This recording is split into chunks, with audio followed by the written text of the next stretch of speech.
time and inside of monpazpopcorn.com's What's Poppin'.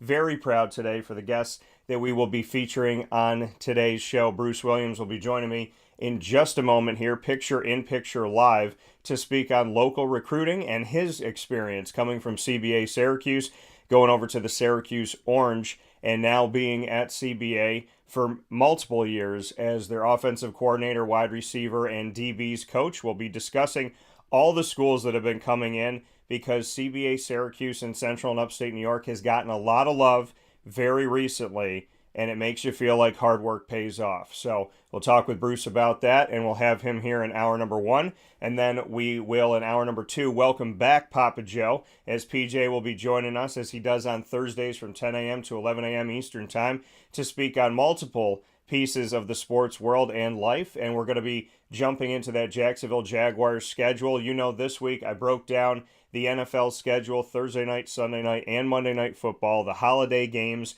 the teams that you're not going to see, the teams that you're going to see a lot, and which divisions were getting the most love. So we'll focus in and zero in on the Jacksonville Jaguars in hour two, and then we'll also speak on Major League Baseball and the state of the league at this point in the season. So a lot of great stuff coming up on both fields in hour number two, and in hour number one right here in our backyard of Central and Upstate New York. So with that being said, it is my honor and my privilege to welcome Bruce Williams back to the show. Bruce, how you doing? Pretty good, pretty good. Thank you for having me today. Absolutely. And Bruce, I mean, to jump right into it, CBA has been busy. And the recruiting, the calls, the visits, the list is extensive. I received a wonderful list from head coach Casey Brown of CBA Football. And looking at this list of what he gave me so far, of who has come to visit a Division I, FBS, and FCS, Syracuse, Temple, Pitt, Michigan State, Rutgers, Maine, New Hampshire, Villanova, Holy Cross, Stony Brook, Colgate, and also on top of that, Coastal Carolina and Buffalo, Stonehill, Merrimack, and then coming in today, Coastal Carolina, that I mentioned, Boston College, Lafayette, and Lehigh. There's been more on phone call and text, and there's also been D3 schools. So that is a substantial list, and there's names on there that people know all over the world: Syracuse, Temple, Pitt, Michigan State, Rutgers, schools like that. And, of course, Boston College and Coastal Carolina's had a nice couple of years. So there's a lot to be said about this list. I'd love to get your thoughts. It's been great. Coaches are calling, sending DMs, messaging Coach Casey, myself, our kids as well, and trying to get in to get to see them. And it's been a great experience because they come in and they're coming towards our 5:30 to 6:30 workouts and seeing our kids live and realizing, like, wow, we have talent here at CBA, and they're liking what they're seeing. Obviously, we don't have too many graduate seniors coming up this year, so a lot of our juniors and sophomores and freshmen, these coaches can't talk to them, but they see them. Yeah. And it's a good feeling for our kids, right, to know like their hard work is paying off and people are starting to notice. Yeah, you know, and why do you feel like it's happening now? And because there's been talent that's come through CBA for many years. When I was there, and I graduated in 2003, there was a talent at CBA back then. There's talent, obviously, with you being there, LeVar Lobdell, you know, Greg Paulus, and so on and so forth. So, and Servassier Dennis, we've seen what he's doing, and I'm not surprised at all that he's found his way into the NFL. So the talent has been there. John Phillips, I mean, there's a lot to be said about CBA over the years. Why do you feel like right now schools are paying attention?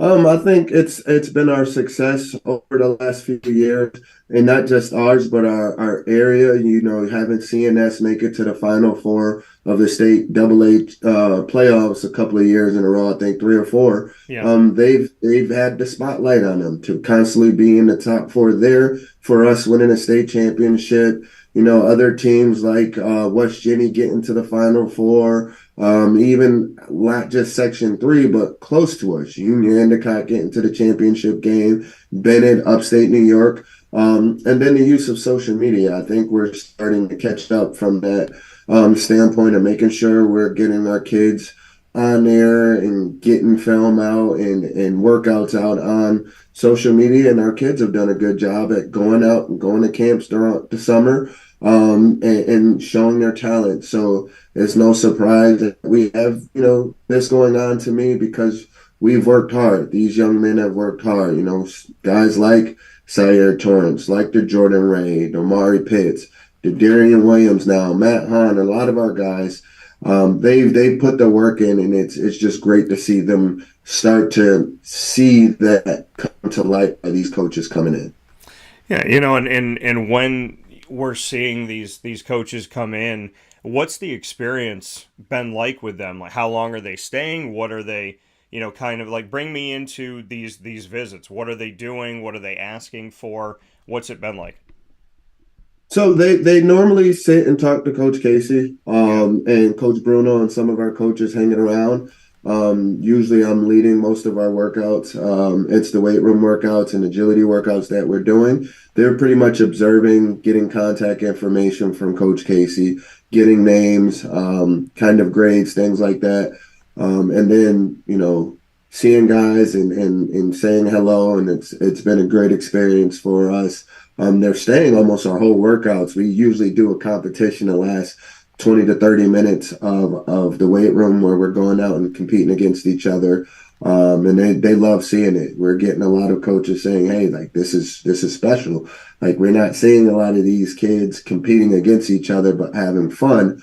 And we try to do that. We're trying to build that team chemistry, leading up into this new season. And the guys are really taking heed. We're getting anywhere from 40 to 65 kids at a small school like CBA in the workouts from 7th, 8th grade all the way up to rising seniors. And coaches love seeing that these older kids like Syer, Jameer, Jason are training and helping these middle school kids out and teaching them the right way. So they're loving our culture, I believe, and our kids are building it the right way. Here with Bruce Williams of CBA Syracuse, an alum there and a coach on the staff here, speaking on local recruiting. You and I have discussed this before. We were talking about it off the air, banging the drum for this. You're adamant about it. You put it out on social media publicly. You say it publicly. I've done the same thing. I was telling you off the air that I have people fighting with me and because I'm trying to support local kids. So why do you feel like we should have an emphasis on the talent in Central and Upstate New York? Because you and I are not just saying this because we're from here. We're not just saying this because we live here. We actually believe that there's talent. There's talent in the classroom. There's talent on the fields. There's talent on the courts. So bring me into your passion for this and the fact that you're so open about it, because you and I have both gotten criticized for saying, hey, come out to Central and Upstate New York, but we know that there's people here that they should be looking at, and I'm okay being criticized if I'm supporting and loving my community. Yeah, I mean, I'm a big advocate for Central New York and Upstate because I was here. I was once one of those kids, right? I managed to go off and play football at a Division I school. Yeah. I've had teammates. I've had competitors, right? And it's not just Syracuse. Rochester, Albany, Buffalo. They've produced great athletes over the years, and these kids are still here. And we're starting to see it. I think we're starting to get the buzz because we're doing some of those crossover games where Section 3 might play Section 4, Section 2, things of that nature. But if we don't speak up for our student athletes here in Central New York and Upstate, no one's going to speak up for them. No one's going to advocate for them. And I know there's a lot of great coaches Upstate New York, Central New York, that we know the talent because a lot of us played at a high level and we see it and we can train it and we can help these guys. Now it's just, like I said earlier, it's bringing it up to social media now, really getting that platform going for our student athletes, and pushing that out. And I think a lot of coaches are noticing it because a lot of these coaches in the college world have ties to the Northeast, Upstate New York, right?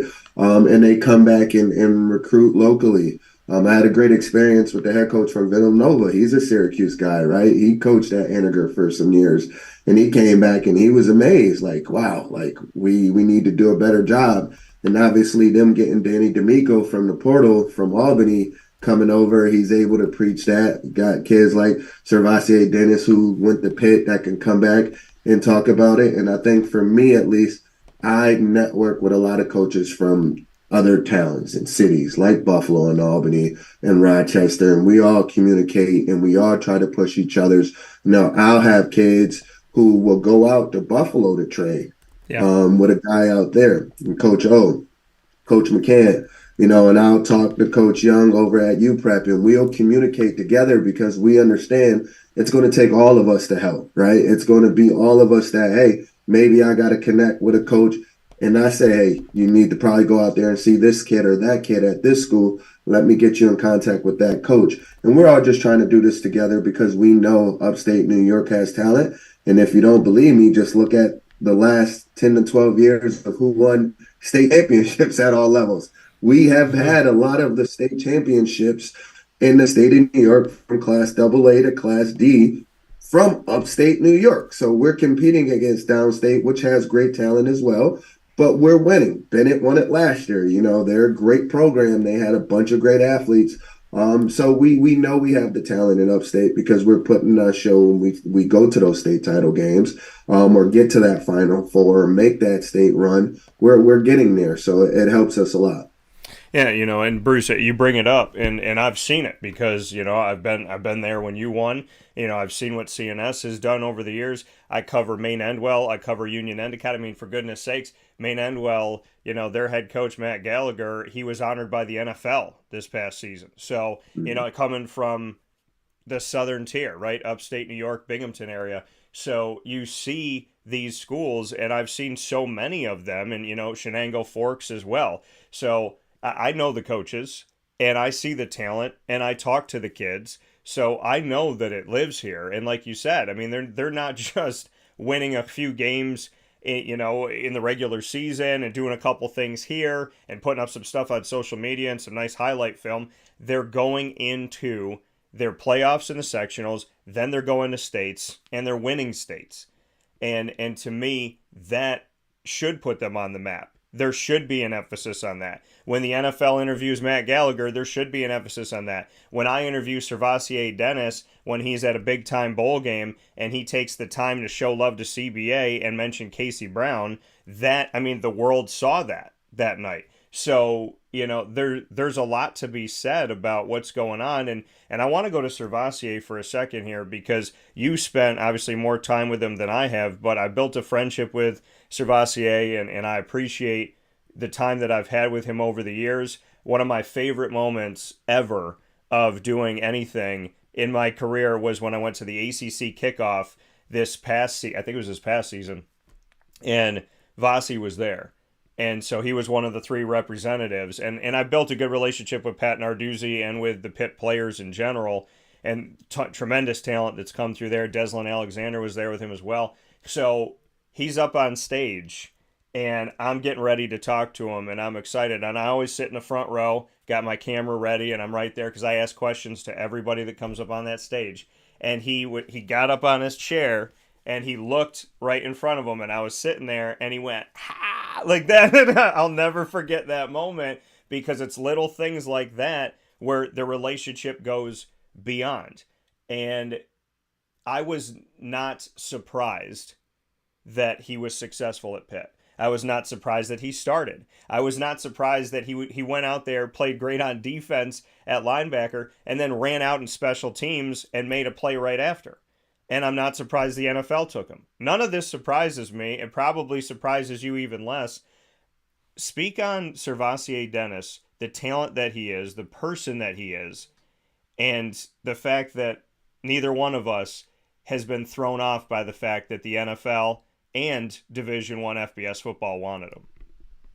Yeah, he's Sir Dennis is Servassier, is one of the best young men that I've ever coached too, right? He's one of those guys who are going to always go out his way to make sure he sees you, right? He knows, hey, I know you, and I'm going to acknowledge that. And that's him off the field. He's very respectful. He came back a few weeks ago and wanted to talk to our guys.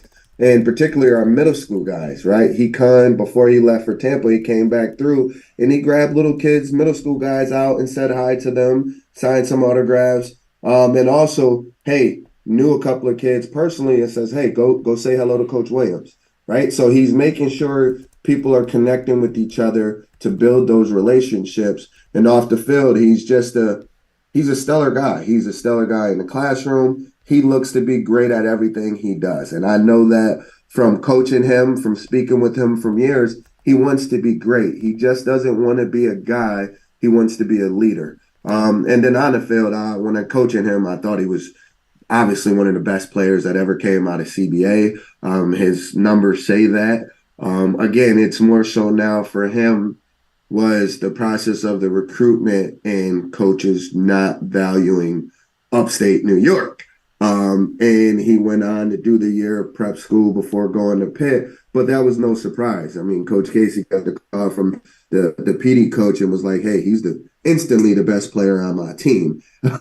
Instantly came in and was the best player on the team because his knowledge of the game, but his leadership took over, right? He's able to go out and be that coach on the field that you would want. And Tampa's getting that type of guy who's going to come in, be able to get everybody and lined up, and his brain is so cerebral. He can outthink you. It's you're playing checkers, he's playing a whole different game like chess on the field and know what you're planning to do. And he showed that when he was at CBA. He showed that consistently at Pitt, and I believe he's going to show that in the NFL now. But Servassier, he's just an amazing young man. And even, like I said, to go out his way to make sure he acknowledges everybody around him makes even more special. Yeah, I mean, he's just, and he does it with a smile on his face. That's the thing. Even when people dog him, even when people disrespect him, even when people put him down, he smiles and is like, okay, you know what? That's your opinion, and I'm okay with that. And there's something special about him, and there's something special about a lot of the guys that have come through. We have seen the success of Stevie Scott. We've seen the success of Servassier Dennis. We've seen the success of John Phillips, who went to Boston College and earned a starting role on the offensive line. And I think with Syer and Matt Hahn, we were talking about, who got an offer from Temple here, Darian Williams as well. I mean, there's guys that, and like you said, younger guys that are getting offers that have some time that can build this. Let's go to Syer, because Syer Torrance, I've gotten to be around him and Symir. I've gotten to know the family, appreciate the parents, and, the family in general. Symir was just on the show last week to talk about going to Binghamton, where I'm hoping they'll finally let him play point guard.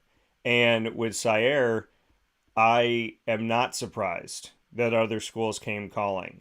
When I saw that, when he posted that Memphis offer after committing to Syracuse, I was like, all right, okay. Then you see another one and another one and another one. I mean, it's like DJ Khaled over here. But I mean, to see what he has done and the work that he's put in, I'm very grateful that he's in our community, because he's a good kid and he's a hard worker. And I'm going to tell you the caliber of him from my point of view. I was at a Syracuse basketball game last season, and the game ended, and I'm there on press row, and I'm typing up my story, and all the other media had left to go to Boeheim's press conference, and I was finishing up so I could do the same. And I'm sitting there typing, and I look up, and I see this kid walk in, and I think nothing of it. Like, he's out in the distance, and so I'm like, oh, okay, they're probably just leaving. I'm typing. As he gets closer, it's Syer. He got up from where his family was sitting, saw me, walked all the way over just to shake my hand, give me a hug, and ask me how I was doing. So I would love for you to speak on Syer Torrance. Syer's an amazing young man.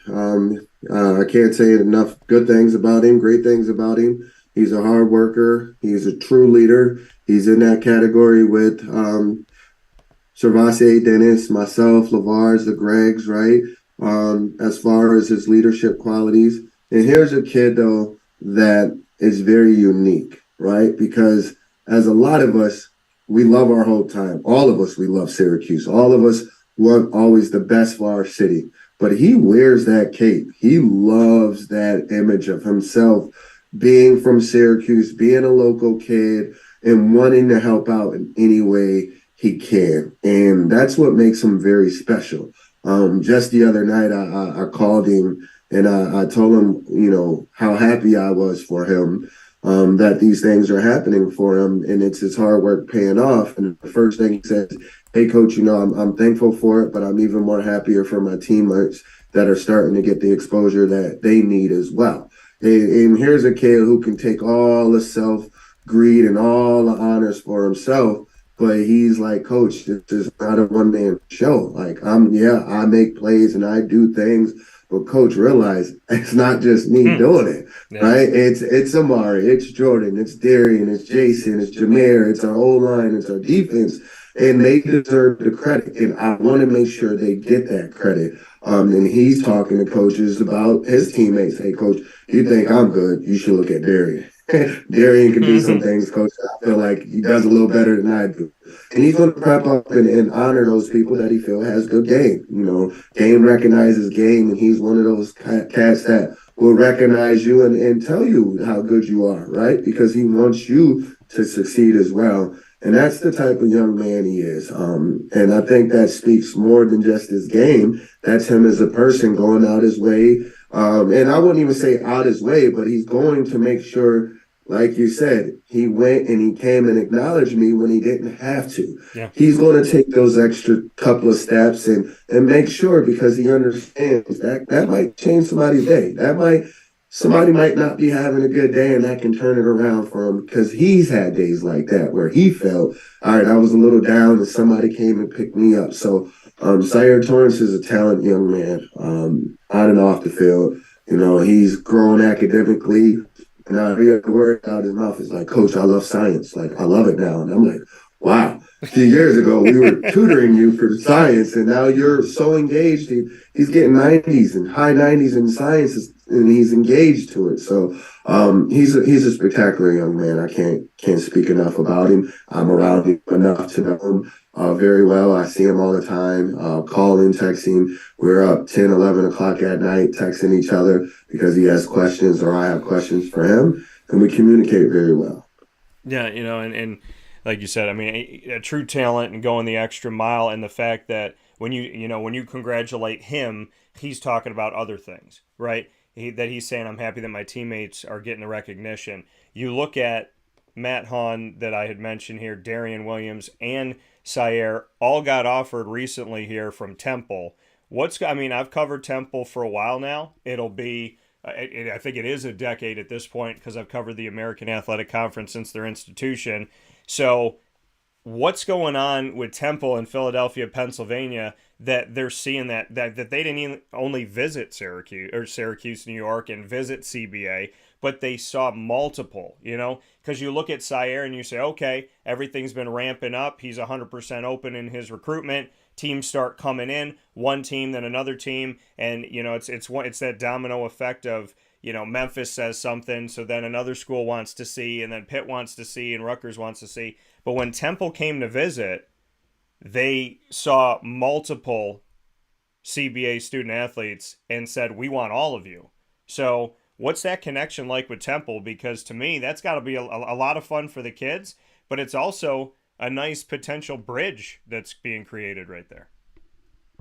Yeah, I mean, it was great to have that experience with all of them, and it's not just those three. They're high on Jason Brunson, they're high on Jameer, but they just need to go to camp. They need to go because there's other people involved in the process for their positions that need to sign off on it. So film looks good. Now you just have to come down and let our head coach, and that's what Coach Barry said. We just got to get our head coach now to sign off on particular Jameer Hanford, because he was a running back coach for a while. He was a running back. So he's like, hey, I love his film. I love that he can catch out of the backfield. And I'm kind of explaining to him that Jameer in any other offense can easily be a 25 carry guy, get over 1,500 yards a season rushing. It's just our type of offense and how he may get 8 rushes and 8 catches. It's not all just running the ball for him. And same thing with Jason. He loves his size. He loves his IQ, and Jason's one of those Servassier Dennis type players, right?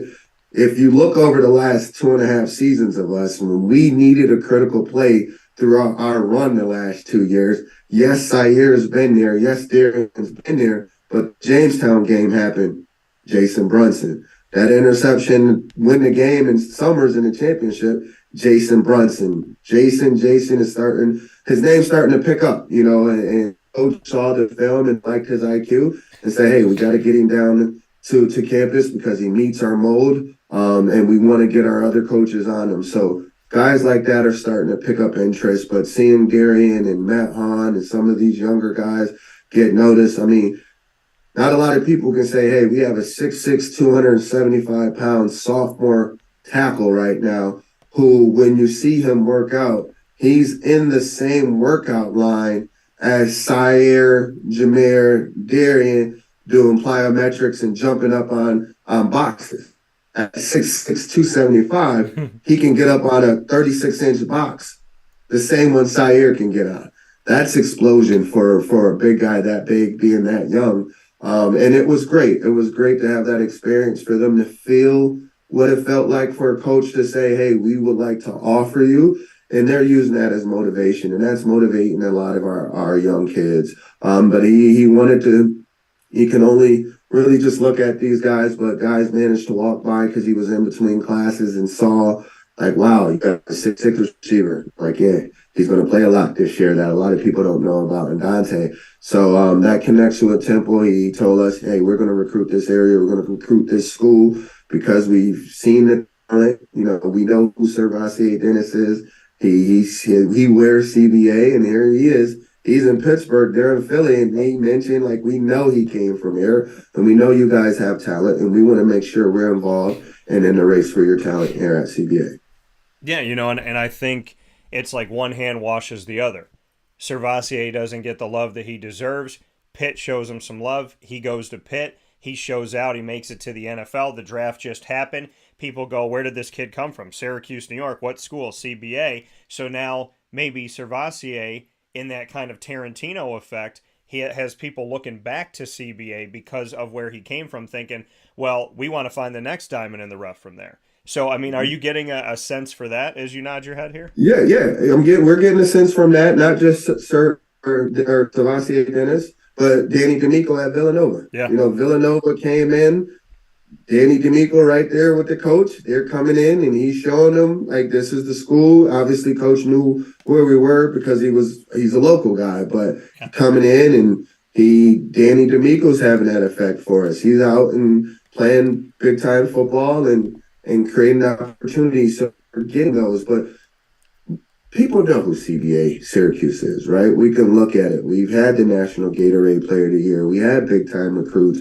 We've had Stevie. We had John Phillips. We had Andy Phillips. We had Mackie McPherson. We've had a lot of talent go off to play big-time Division I football through CBA. It's just, again, it's a matter of making sure the area is worth recruiting, I think, for these college coaches. Upstate New York is worth recruiting, and now we're starting to see that pick up. Again, like I said earlier, with them going across I-90, not just CBA, they're in Whitesboro seeing that quarterback, they're at Corcoran seeing their linemen, they're at a ton of places seeing the talent that we have. So it's not just CBA, it's other teams in our area are picking up buzz as well. And I think, again, as us coaches here in Section 3 football, we have to communicate and we have to pitch our guys to each other, right? We have to pitch coaches. Like I said, I'm a big advocate, not just for CBA, but for Syracuse. Yeah. Quarterback from West Jenny last year, Vince, trained with us some summers. Hey, y'all need to go see him because he's 6'5" and he can run like a deer. And he ended up going to Dayton, so things like that happen, but we just got to keep communicating. But it's nice to have guys like Servassier there who can advocate on social media because his platform is a little bigger. He can now advocate for our student athletes as well. And you mentioned Danny D'Amico. When he was playing at UAlbany, he came into the Dome and he got a sack. This is a guy who, he came back into the area and showed out. And there's other guys that have done that. I mean, there's guys that have told me, and this is no offense, it's just reality. There's guys that have been clear to me. They said, "Hey, Syracuse didn't recruit me. They didn't offer me. I want to come back to the Dome." I've had people tell me I want to play Syracuse every season. One guy said I want to play them every game, because I have a really close friend in Daniel Booby Santiago who went out to Arizona during COVID, and he got first school to recruit him and give him an offer, Arizona. So he got Arizona. He had the military schools. He had schools, San Diego State, all over the country. He decides to go to Holy Cross with all these D1 offers. And so his dad asked him why. And he said, because Holy Cross showed me the most love. He felt like they actually cared about him. And that's where he wanted to go. He's like, I want to compete for championships. Holy Cross goes into the FCS playoffs and whatnot. So he's already had a great experience being there as he grows as a player. But he said, I want to come back to the Dome, and I want to show them what they missed. And so, I mean, these guys are hungry. They're passionate. And like you said, and I love it, yes, you're advocating for CBA Syracuse. Of course you are. But you're advocating for everybody, because we have to. And Vinny Ferenzi, you brought it up. I sat with him a few months ago. Like you said, tall guy, runs like a deer, multi-sport player, and he's going to Dayton. So there's so much to be said about making sure that, CNS helps CBA. CBA helps West Jenny. West Jenny helps Liverpool. Liverpool helps Maine Endwell. Maine Endwell helps Union Endicott. Because it does take a village. And at the end of the day, if kids are getting recruited from Central and Upstate New York, it's going to help other schools. Because if you're recruiting from CBA, then you're going to look at JD. If you're recruiting from Liverpool, you're going to look at West Jenny. If you're recruiting from West Jenny, you're going to go to Beeville. And we know there's talent that's come out of here. We've seen the talent that's come out of here. And in Baldwinsville as well. Nick Robinson came to Syracuse, Tyler Rouse. You look at these guys that have come through, the Rouses, the Days, it goes beyond simply, speaking about CBA. And like I said, I've banged this drum before. I love the fact that you're looking out for the entire community and that you kind of help each other. How important is that for you? And do you feel that from other coaches? Do you feel like there's this coming together that a coach would reach out to you or Casey or the staff in general at CBA and say, hey, we've seen that 20 schools have come to visit.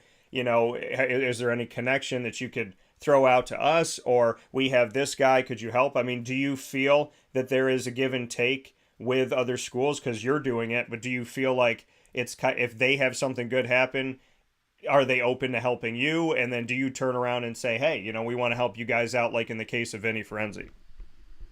I won't say it's like a known thing. I think it's just what the coaches do, just because they recognize game. They recognize, hey, we play this team and he gave us a shellacking, hey, you should go see him. It's not that we communicate as much. I do have good relationships with a lot of coaches from here. It's a natural, organic thing to genuinely just care about the kids, right? Because that's what it's about. It's not about me or Casey or whoever as a coach.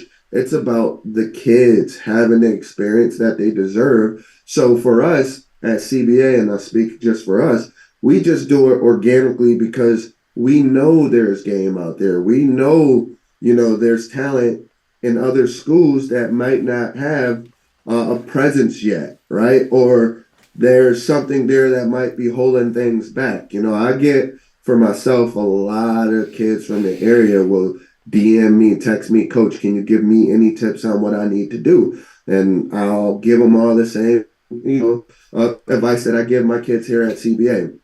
You got to be active on social media. You got to market and brand yourself. Be careful what you put out there on social media. You can't just retweet something that because it's funny and it's something that might cause attention in a negative way. And then make sure you're doing your homework and doing your research. Don't just say, hey, I want Florida, Alabama, Michigan, all of these schools to recruit me, because the first thing I tell a student, well, have Michigan, Florida, Alabama reached out to you? Well, no. Well, let's start with local schools. Let's start with Hobart. Start with Ithaca. Let's start with Cortland. Let's start with the schools in your backyard. because they need to recruit you first before a Pennsylvania school, Ohio, Jersey. They're going to come. So get a big list. Don't just say, hey, I'm narrowing it down to these 3 schools. You should cast the biggest net you can and then go from there. But do your research. Who recruits the area? Are there DMs open? Do you have your huddle film ready? Do you have your transcript ready? Do you have these sort of things ready to help yourself? And then show footage of your progress. Are you in the weight room? Are you doing field work? Things like that. So I try to, give advice to these young athletes like this is what you need to do, right? I'm going through it as a coach and I'm sending out film. I mean, if you see my DM on Twitter, I'm up 3, 4, 5 o'clock in the morning sending film out to hundreds and hundreds of coaches. And so I try to work around the clock 24/7, 365 for our kids. Some of these students aren't getting that from their coaches. So I try to give as much advice and much help as I can, but I think it's more organic that as coaches here in Section 3. And like I said, in Buffalo and Rochester, the coach at Pittsburgh, he's a great man. He contacted me as like, hey, I just sent 4 or 5 names to the school of your guys because you guys played us hard and, your kids deserve it. And I just think those sort of things carry a lot of weight. That coming here from Bruce Williams, CBA Syracuse offensive coordinator, wide receiver, and DB's coach, an alum of CBA as well as Syracuse University on their football team. And here in the community, speaking on recruiting locally and all the positive happenings at CBA Syracuse here on Wake Up Call with Dan Tortora. Bruce, Pittsburgh, we talk about Temple and what they did to come in and offer numerous student athletes and then look at others that could potentially get offers as well. Pittsburgh has been no stranger, and Pat Narduzzi and his staff have been no stranger. I remember having the conversation with Casey about Vasi, and they came on campus and they might have been looking at somebody else, and then they said, oh, Casey was like, have you seen this? And they showed the film to Pat, and Pat was like, why didn't we see this? Like, why didn't we look at this? Like, how did we not catch this? So to have that connection with Pitt, there's something special there. And I know they just offered Sire, so that, it brought it up in my mind again. I know that Syracuse fans feel like historically they rival with Pittsburgh, but Pittsburgh arguably recruits the central and upstate New York area far better than the team in the backyard. So I'd love to get your thoughts on Pittsburgh and in this era of Pat Narduzzi, because he and his staff have a way of finding talent, honing their skills, and giving them opportunities in the NFL. And I think Pittsburgh is a great bridge for not only CBA, but for all the kids here. Yeah, and it goes back just beyond Sarvasier Dennis. Doug Former from Henniger, Herb Brown from Central Square. They both were Section 3 athletes that went on to Pittsburgh to play. And Pittsburgh coming to talk to Cy was great. For me, it was great because here I am, and Coach Ty Underwood comes in, who is the receiver coach for Pitt. Well, if anyone knows my backstory, I originally committed to Rutgers. Where's Coach Ty Underwood from? Rutgers. So we have a connection there that, Ray Rice and Glenn and those guys from New Rochelle, we got to talking the other night about, old times and catching up. We're FaceTiming Ray and them all. But Pittsburgh is doing a great job. They want to make sure, like a lot of the other schools in areas, same thing he said, similar to what Rutgers, Temple, we're going to try to draw a circle 6-hour radius around our place. And we want to get the guys within that 6-hour radius and get them here, right? We want that 6-hour radius to become home. So it doesn't matter if they're in Pennsylvania. If you meet that border of ours, we're coming to try to get you. We want our institution to feel like home for you. And that's a good feeling to know that there's schools who are circling 6-hour radius and we're falling within it, and they're coming to see us, especially when we have great talent like Sire Torrance, that they want to see him. Sire's a very unique player. It's no surprise, right? We seen him, you see him. He can do things that you just say, hey, that's not normal, but he makes it look normal.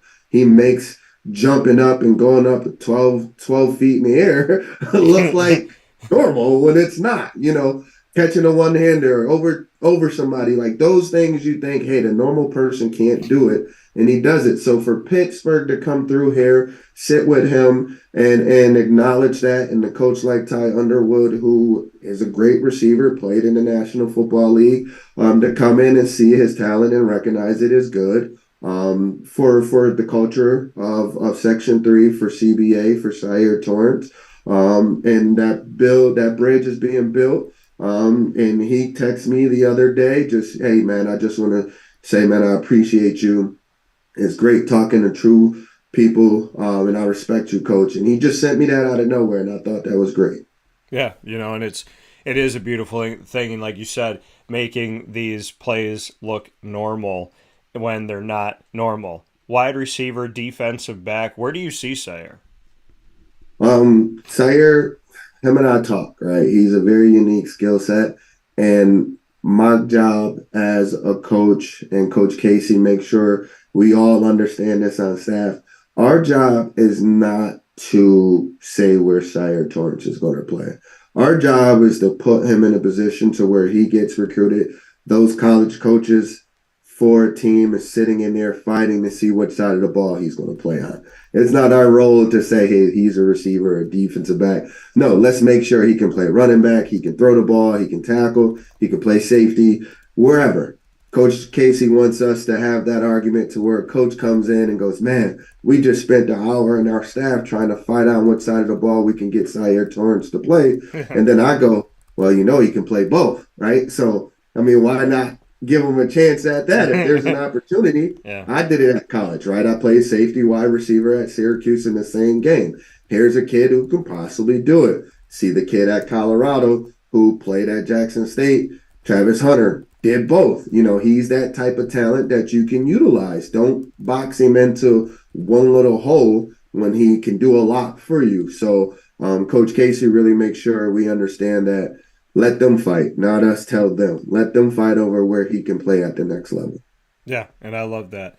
And I can appreciate that. We got a question that came in. Have you seen current NIL, name, image, and likeness, play any impact on your high school athletes choosing a college landing spot? So do you feel essentially that any of your high school student athletes have been recruited monetarily where someone has said, hey, come to our school and we'll get you X, or we have a good collective, or we're going to bring you into this dealership? Do you feel that NIL has played any role in the student athletes at CBA with some of the people that have talked to them? No, it hasn't. I think at CBA we have very educated young men that knows it's going to go beyond money. We as coaches have never talked to a college coach about NIL, about what it takes to get a kid here. That is not our realm, and we're not going down that pigeonhole to buy an athlete. First of all, we actually never tell any of our student athletes where to go. Our job as coaches is to create as many opportunities as we can for our student athletes, and then allow the family and the student to make the best choice. So for me, right, everybody know I went to Syracuse. That doesn't mean Bruce Williams is pushing his athletes to Syracuse. Yeah. This is Sire Torrance's experience. This is Jordan's experience. These guys make that decision with their parents. And when it comes to anything outside of football, education, that's a family decision to have those conversations with coaches. That's not my decision, Coach Casey's decision. So NIL doesn't play a role with our guys that leave and go to college because they know education is going to carry more than whatever money they make at the college level, right? Getting a major and get into a program that's going to have a brand, that's going to help you get an internship, land a job after college. Those are the things we educate our kids on. That's what you look for in a school. You don't just look for, hey, now how much can you pay me up front? Like we don't go down that pigeonhole. We're still very old school in that sense of making sure our student athletes know what they should be looking for. Everything else is going to take care of itself. NIL, in my opinion, takes care of itself when it comes to the branding of the student. If you look at it, NIL isn't even tied to playing time for any of these college athletes, regardless to where they're going. It's their brand. It's their market. It's not tied to the sport. So for us, you can go on and get it. We had a lineman this year, our long snapper, Leo Tellerico, get the NIL with Tully's, right? He tore his ACL last season, didn't play. So those things happen outside of football. NIL is its own sector in college football. That doesn't have anything to do with your playing time. So we don't go down that road. And I could appreciate that. And I mean, I got the education that I got at Christian Brothers Academy. I was talking about it yesterday. The level of education that I received, I felt, and it's no disrespect to the collegiate world, I don't know if there were many times where I felt I don't think I ever felt unprepared for college. I think when I went and sat in a college classroom, I had already sat in a college classroom at CBA, so I didn't feel that jump. And I remember being at Christian Brothers Academy, and I was looking at some schools, and I was advised by a teacher. She said, "You're not going to that school." And I said, "Why?" And she said, "Because they're not going to challenge you." She's like, "You need to be you need to be challenged beyond what you've been challenged, and you're going to walk in there and you're not going to feel like they're pushing you." And I'll never forget my education. It's probably, if people ask me about CBA, it's the first thing that comes out of my mouth when I'm thinking of the list of things that I can appreciate from CBA. The first thing is education. Education and the connection that I made, because I made connections lifetime with teachers and administration. I still talk to the vice principal that was there. I just had lunch a few months ago with my religion teacher. I still remember the story of being an Arizona Diamondback fan, and Todd Benware coming up to me in the entire line of everybody that dogged me, disrespected me, yelled at me that Arizona's a terrible team. And when they won the World Series, he came up to the lunch line and around all the people that were that told me that I was ridiculous for being a fan of the Diamondbacks. When they won, those same people were like, "Oh, you're not a fan. You never said you were a fan." He walked up, he stood there, and he said, "Excuse me." And he parted everybody, and he put his hand out. He said, "I want to shake the hand of a man who keeps his word. You kept your word. You've been a fan. You won. And I want to say congratulations." And then he walked away. And I never forgot that. I never forgot Miss Goulet, my religion teacher, who is the one I had lunch with recently. I never forgot, things of having class with Mr. Sacco, and the fact that he taught my dad and he taught me. There's, Teresa Quilty. I will never, ever forget the things that she said to me about who I am and where I'm going and what she believes in when she sees me. I don't forget any of that. And all of that came from Christian Brothers Academy. So when we talk about NIL and all this other stuff, what people don't know is the education you get at Christian Brothers Academy, it prepares you for life. And I'm not going to deny that, because it helped prepare me. Yep.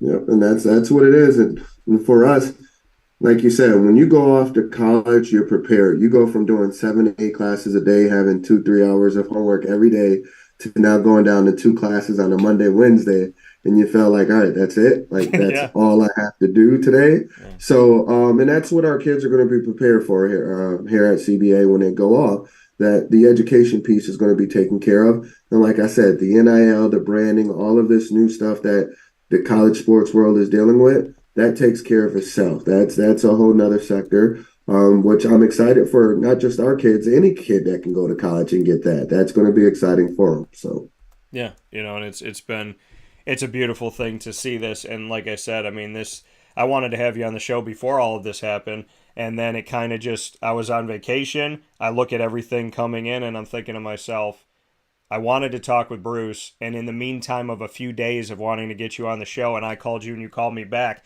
here's all of these schools coming in. So God's timing is always perfect timing. Bruce, there's a lot for us to talk about. There's a lot more for us to get into, and we will over the coming weeks.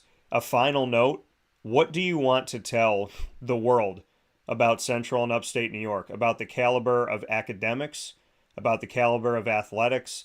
The fact that, yes, people are coming in now and they're looking at CBA, and right now is a really hot moment, a vibrant moment for Christian Brothers Academy and the campus.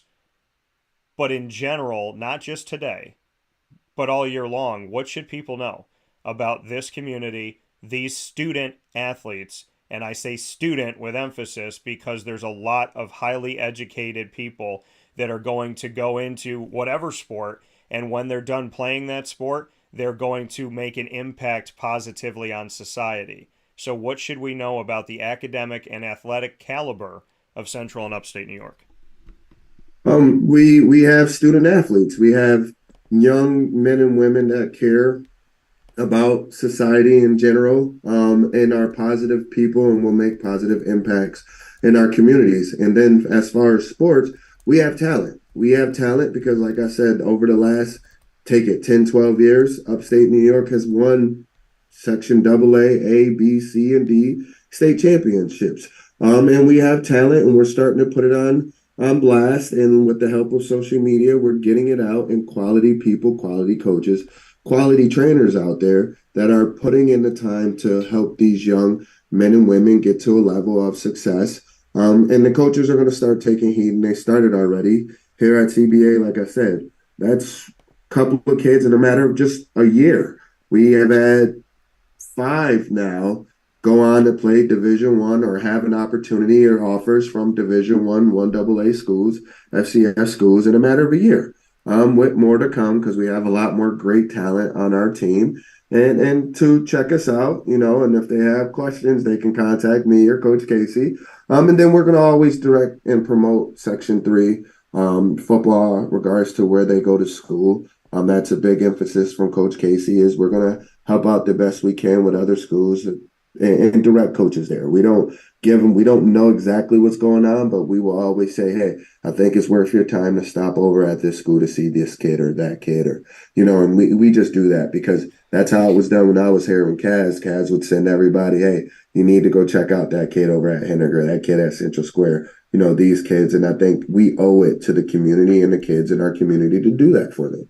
Yeah, because like you said, and I have said, it takes a village, and if there is that love and support, and if I'm a coach, if I come in from let's say I'm coming in from Temple, I'm the head coach at Temple, and I come into this community, and I meet you, and I meet Casey, and I meet Syer, and I'm speaking with him, and then I start to see some other people and all the film that's been put out. So now I'm looking at Matt Hahn, and I'm looking at Darian Williams, and I'm looking at some other guys down the line, and then you say to me, hey, you know what? Stop over at West Jenny, and if you're going to be traveling down, you might as well, within an hour here, head over to that school too.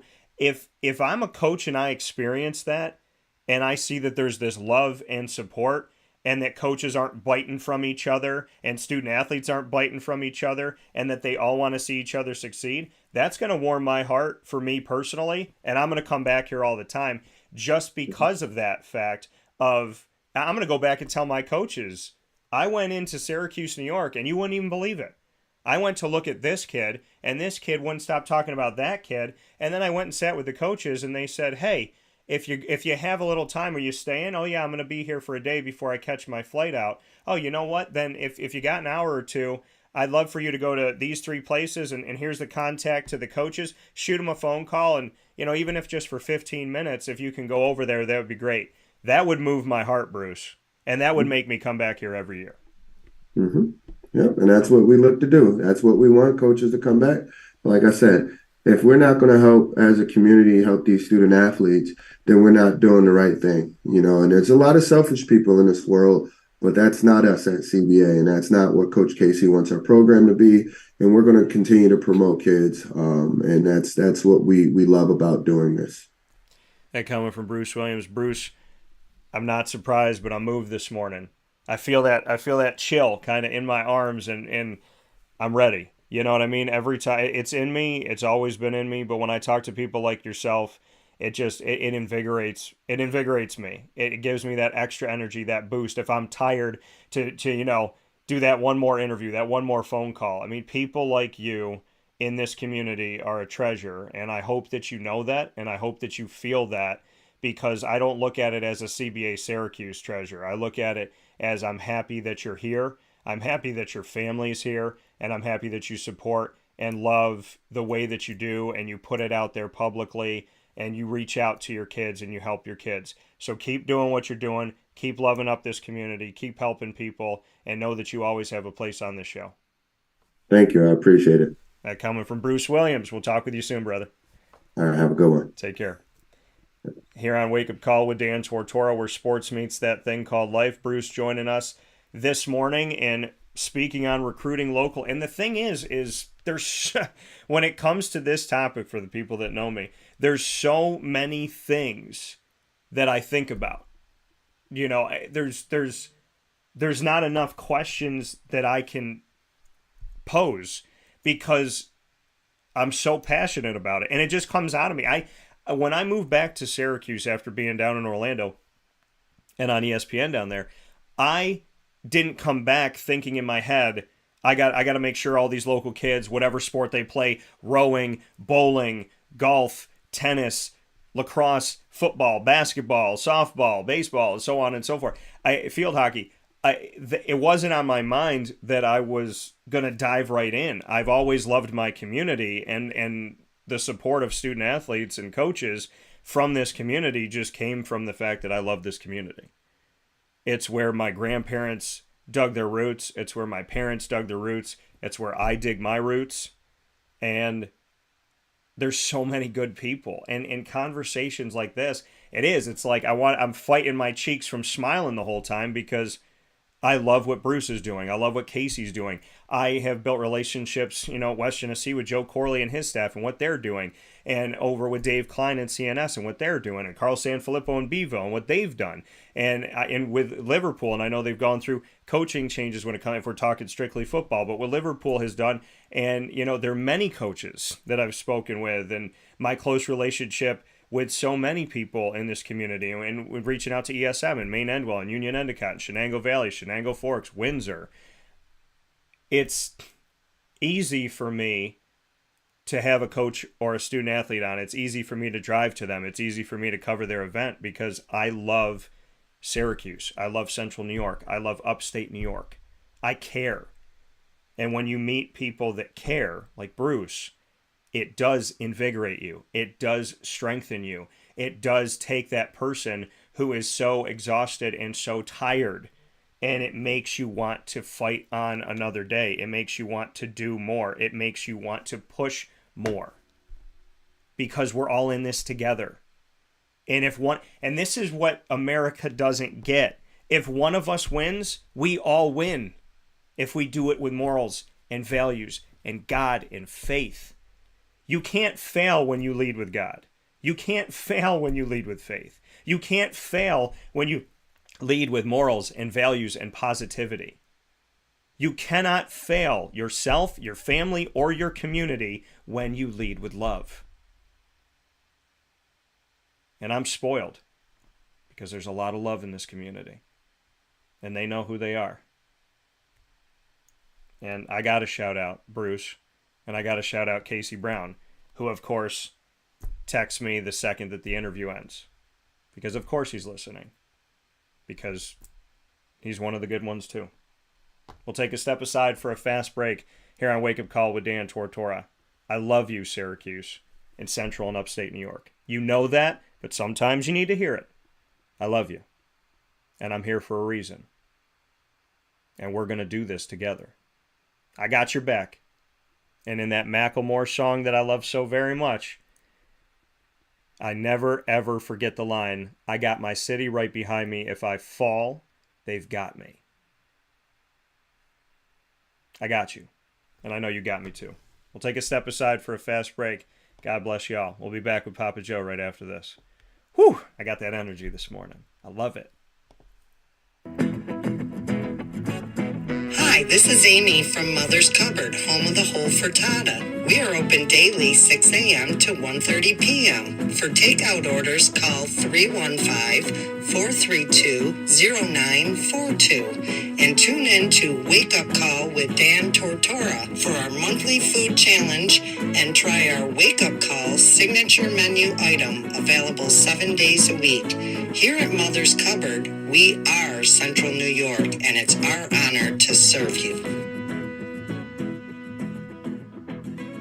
Ma and Pa's Kettle Corn and Popcorn Factory remind us that every day is worth celebrating. Find them at 201 Old 7th North Street in Liverpool, New York. Open Monday through Saturday in-store and all the time online at maandpaspopcorn.com. Serving our Central New York community and beyond, you can order all throughout the country at maandpaspopcorn.com. And remember to get your tins, which have in-store half-price refills forever. Ma and Pa's Kettle Corn and Popcorn Factory, available to you for fundraising and all of your events by calling 315-450-6272. That's 315-450-6272. Ma and Pa's Kettle Corn and Popcorn Factory. How corny are you? This is a special message from Merritt Brady, owner-operator of Chick-fil-A Watertown on 1290 Arsenal Street in Watertown, New York. Chick-fil-A for me has always been about the people. I think it starts with the strength and leadership of the Cathy family. It's just amazing to see a family-run business reach the altitude that they have. Second mile service is something that we embodied at my previous business, and the ability to make people feel like they're the only person at your establishment, that you are there to serve them that day and looking for those extra ways to make them happy, to anticipate what they need next is what makes me tick. And I'm going to have so many opportunities at Chick-fil-A to do that. It's one of my favorite things to eat in the world. My favorite application question or interview question when I'm interviewing is when I get to, have you ever eaten at Chick-fil-A? And a smile hits both their ears. You know, they can't even answer the question for a second. And when I see that, it's like, man, that's going to be a great hire. They already get it. They already feel it. They already know that we're different. The Chick-fil-A experience, it's a real thing. And then, of course, just our generosity and community involvement and making a positive impact in the lives of our team members, our guests, and the community in general, I think is really the secret sauce.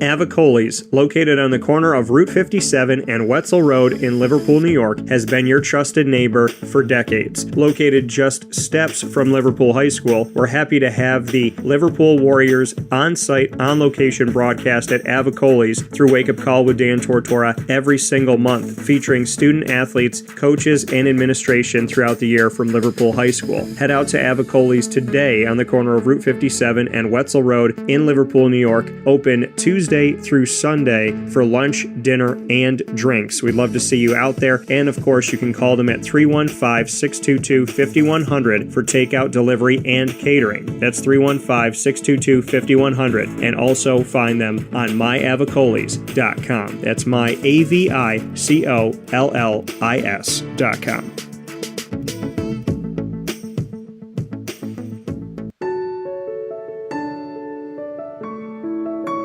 Having peace of mind when you're out of town that your furry-loving friend is safe and sound means taking them to Canine Campground, because we all know that when it comes to the love of our pets, it goes well beyond the call of duty to make sure they're safe and sound. Right, Lily? So take a ride to 242 Johnson Street in East Syracuse, New York, and see Canine Campground and where your dog will be staying, in the classic cabin, the executive cabin, the grand cabin, or of course the luxury cabin, because if you know Lily, you know she loves luxury. Now you don't have to wait to the last minute to find a family member or a friend that'll take your dog for a few days. Call Canine Campground at 315-299-4013. That's 315-299-4013. Their drop-off and pickup times are Monday through Sunday. Check K9campground.com for more information. That's the letter K, the number 9, and campground spelled with a K.com. K9campground.com. When you're going out of town, bring your dog to Canine Campground.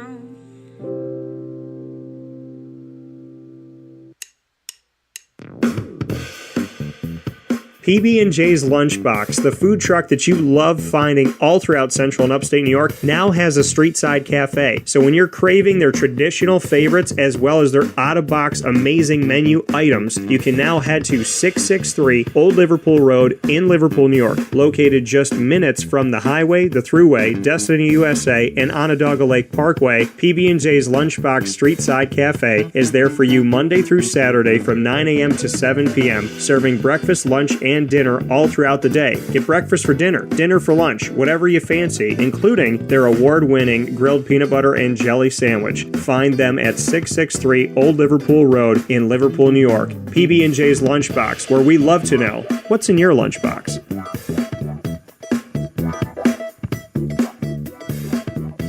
This is a special message from 317 at Montgomery restaurant owner Joel Carpenter. Open Tuesday through Saturday for your dining pleasure on 317 Montgomery Street in Syracuse, New York. We wanted to be a part of the resurgence of Syracuse. We saw a lot of money being put into bringing people back downtown and thought that, we'd like to be a part of that. I love putting together a good dish where people see it first, they fall in love with it, and then it tastes just as good as it looks. We want to provide the best food in Syracuse that we possibly can, and we want you to leave here talking to your family, your friends about what you had to eat first and foremost, but also our service, and to walk out feeling like you're part of our family.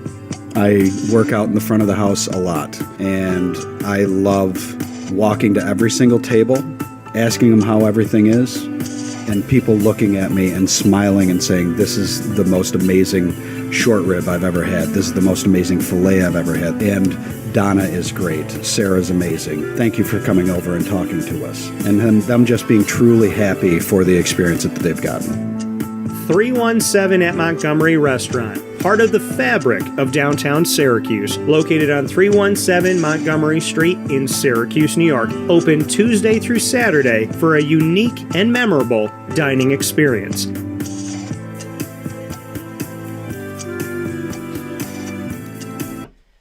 Welcome back here to Wake Up Call with Dan Tortora. Happy to be here with you every single Monday through Friday from 9 a.m. to 11 a.m. Eastern Time. I hope you're having yourselves a great morning this morning. Fantastic energy this morning. Great stuff. What we talked about right before the break, you always win when you lead with love and genuine intentions, positive energy. So know that, folks. As hard as it is, as hard as it feels, and that whole notion of, why do good people not win? Why do good people have to wait and this and that? Just understand, when you lead with love, when you lead with positivity, when you lead with good intentions, when you lead with God, you can't lose. As much as you might feel like you're losing, you're not going to lose in the long run. So please know that. With that being said, speaking of leading with love and positive intentions, guess who's back in the lab? Papa Joe is back. The man, the myth, the legend, the go-so, Papa Joe is here with us. Now, PJ has been off for a couple weeks because, unfortunately, PJ has been on the mend. He was in a car accident. More than anything else, he's okay. And I got to go down and see him. He's still grilling like a mother, so he's all right. And I am so happy to have him back here on the show. He's with me every Thursday, but he's been off for a few weeks. And I have impatiently waited for him to talk about the Jaguars schedule release. So I am so happy, honored, privileged, thankful to have someone I consider another father in my life, someone who is an inspiration in my life, somebody who has consistently changed my life for the better by his love and by his attitude and by his presence. He's one of those people that can walk into a room and change that entire room.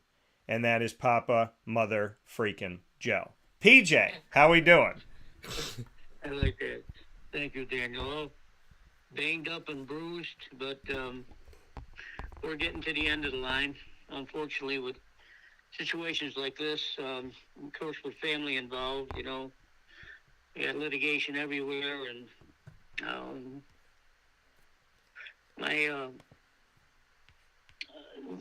just to give you a small capsule of what we went through, We were involved in a very violent accident, almost a head-on. And when you're being bounced around the cabin, even though you got your seatbelt on and your shoulder harness and everything else, it still hurts like hell when it stops. Yeah. And I mean, the thing that surprised me most anything was our airbags did not deploy. Yeah. Now, all of these vehicles these days are supposed to have this type of ability to do that. And I'm sure they all do. They probably had it for 10 years or 15 years. But for some reason, ours did not deploy. So ergo, there's more litigation to that. So I'm not going to lay down and be quiet when I should have been protected. My brother-in-law should have been protected a lot more, and he's the one who got hurt more. Yeah. Broken sternum, 5 broken ribs. You know, I had a broken nose. My left leg is all mangled up. I don't know what's going to happen to it. So it pissed me off at the time. I leaned over the side of the car and blood dripping every which way, and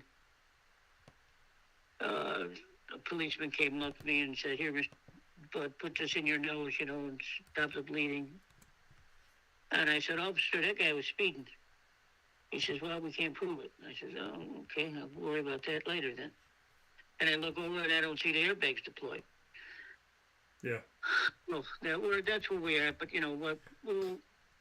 This has almost been 3 weeks, and I don't know what's going to happen with me. I don't know what's going to happen with Bruce either. He's back to Milwaukee, and he'll go through some rehab, I assume, because he couldn't get a knee down here because his insurance was out of network. Yeah. So that's where we are. Thanks for everyone talking about me and hoping that I get better, and I will. I may have some long-term disability again, some more with his leg, but no, we'll see. In the meantime, we got baseball and the Jags. Yeah. That's the best I can do. Well, and listen, and I know, you know, you've been through a lot more than your fair share of what a human being should have to go through with anything, and I know that. And at the same time, you've been, you know, every battle that seemed insurmountable, you've won. Every time where it seemed like, could you ever get back to normal and ever feel better, you have. Every time that there was that wonder of, is PJ going to be okay? Is PJ going to be able to battle back from this? Is he going to get better from this? You have. You have constantly and consistently shown me, shown Joey, shown Mary, shown your friends, your family, shown people that watch and listen to the show. No matter what you have faced it as hard as it seems, and as much as you might not have believed you've gotten better, you've gotten better, you've inspired us, and every time the world hands you some lemons, you come back there with not just lemonade, but some good meat on that grill. So that's reality, PJ. You inspire us. Had my share of accidents, had my share of surgeries, and had my share of pain, but you know, you gotta move all that out of your way and just keep going. I got good support here with the meatball, of course, and Mary. So that's the way we are right now. Yeah. So I'm hoping, yeah, I'm more than hoping that, you know, everything gets figured out, and that airbag issue is a huge issue, and you know, I'll be praying for you, and obviously I'm gonna see you soon. And PJ, you know me, you know, I protect Papa Joe, Mary, and Joey, and also I even protect Boom Boom, because let me tell you something. Marissa, I love Marissa, and I love Boom Boom. Boom Boom, when I went seeing my big brother Joey's cat, him and I had a good time. He let me pet him. At one point, he hung out in my bed for a little while. So Boom Boom and I are okay. And I think it's because Boom Boom knows that Joey dealt with crazy women, and he knows I did. So I think he feels our mutual pain.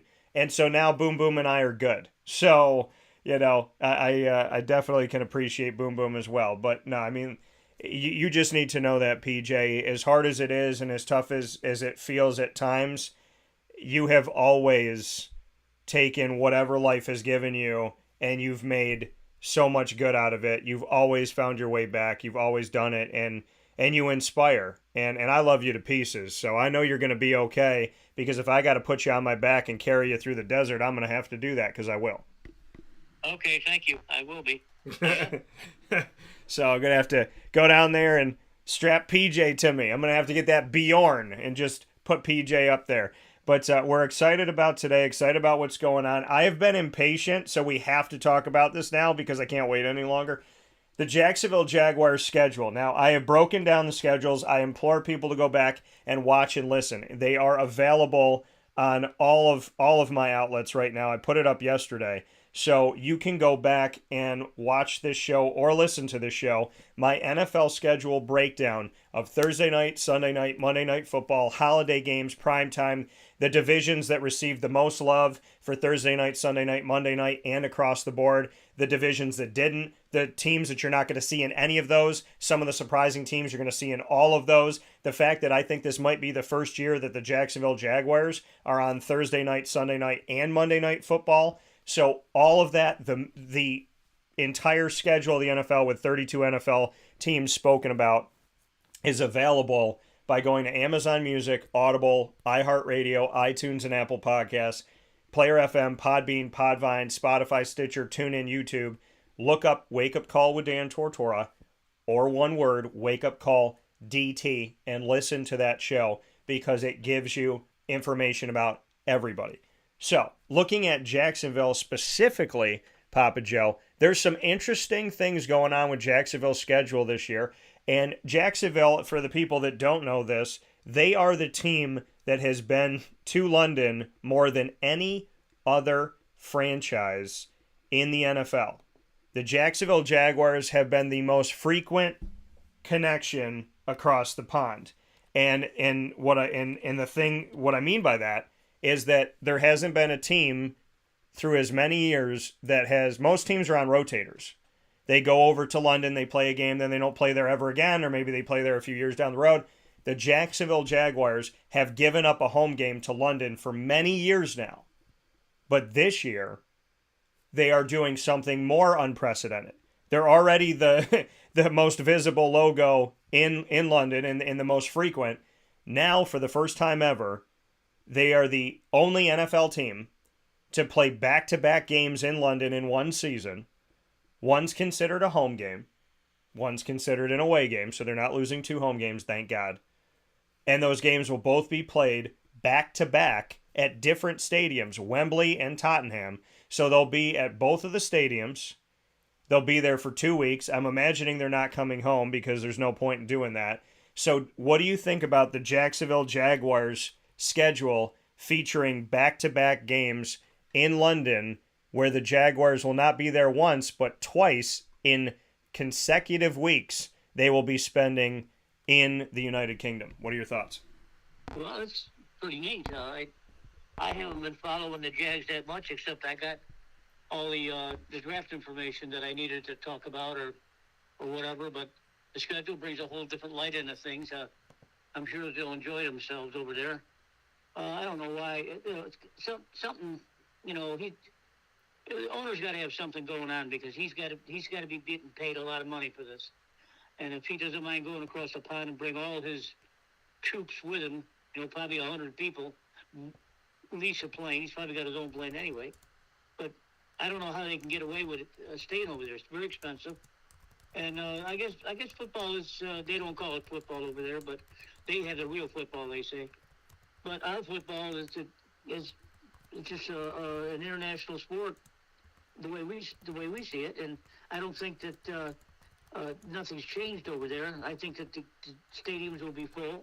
Yeah. Certainly more. So now that Jaguars actually have a very good team and a legitimate chance of going all the way. I don't say that. I don't take that lightly either. I really believe that.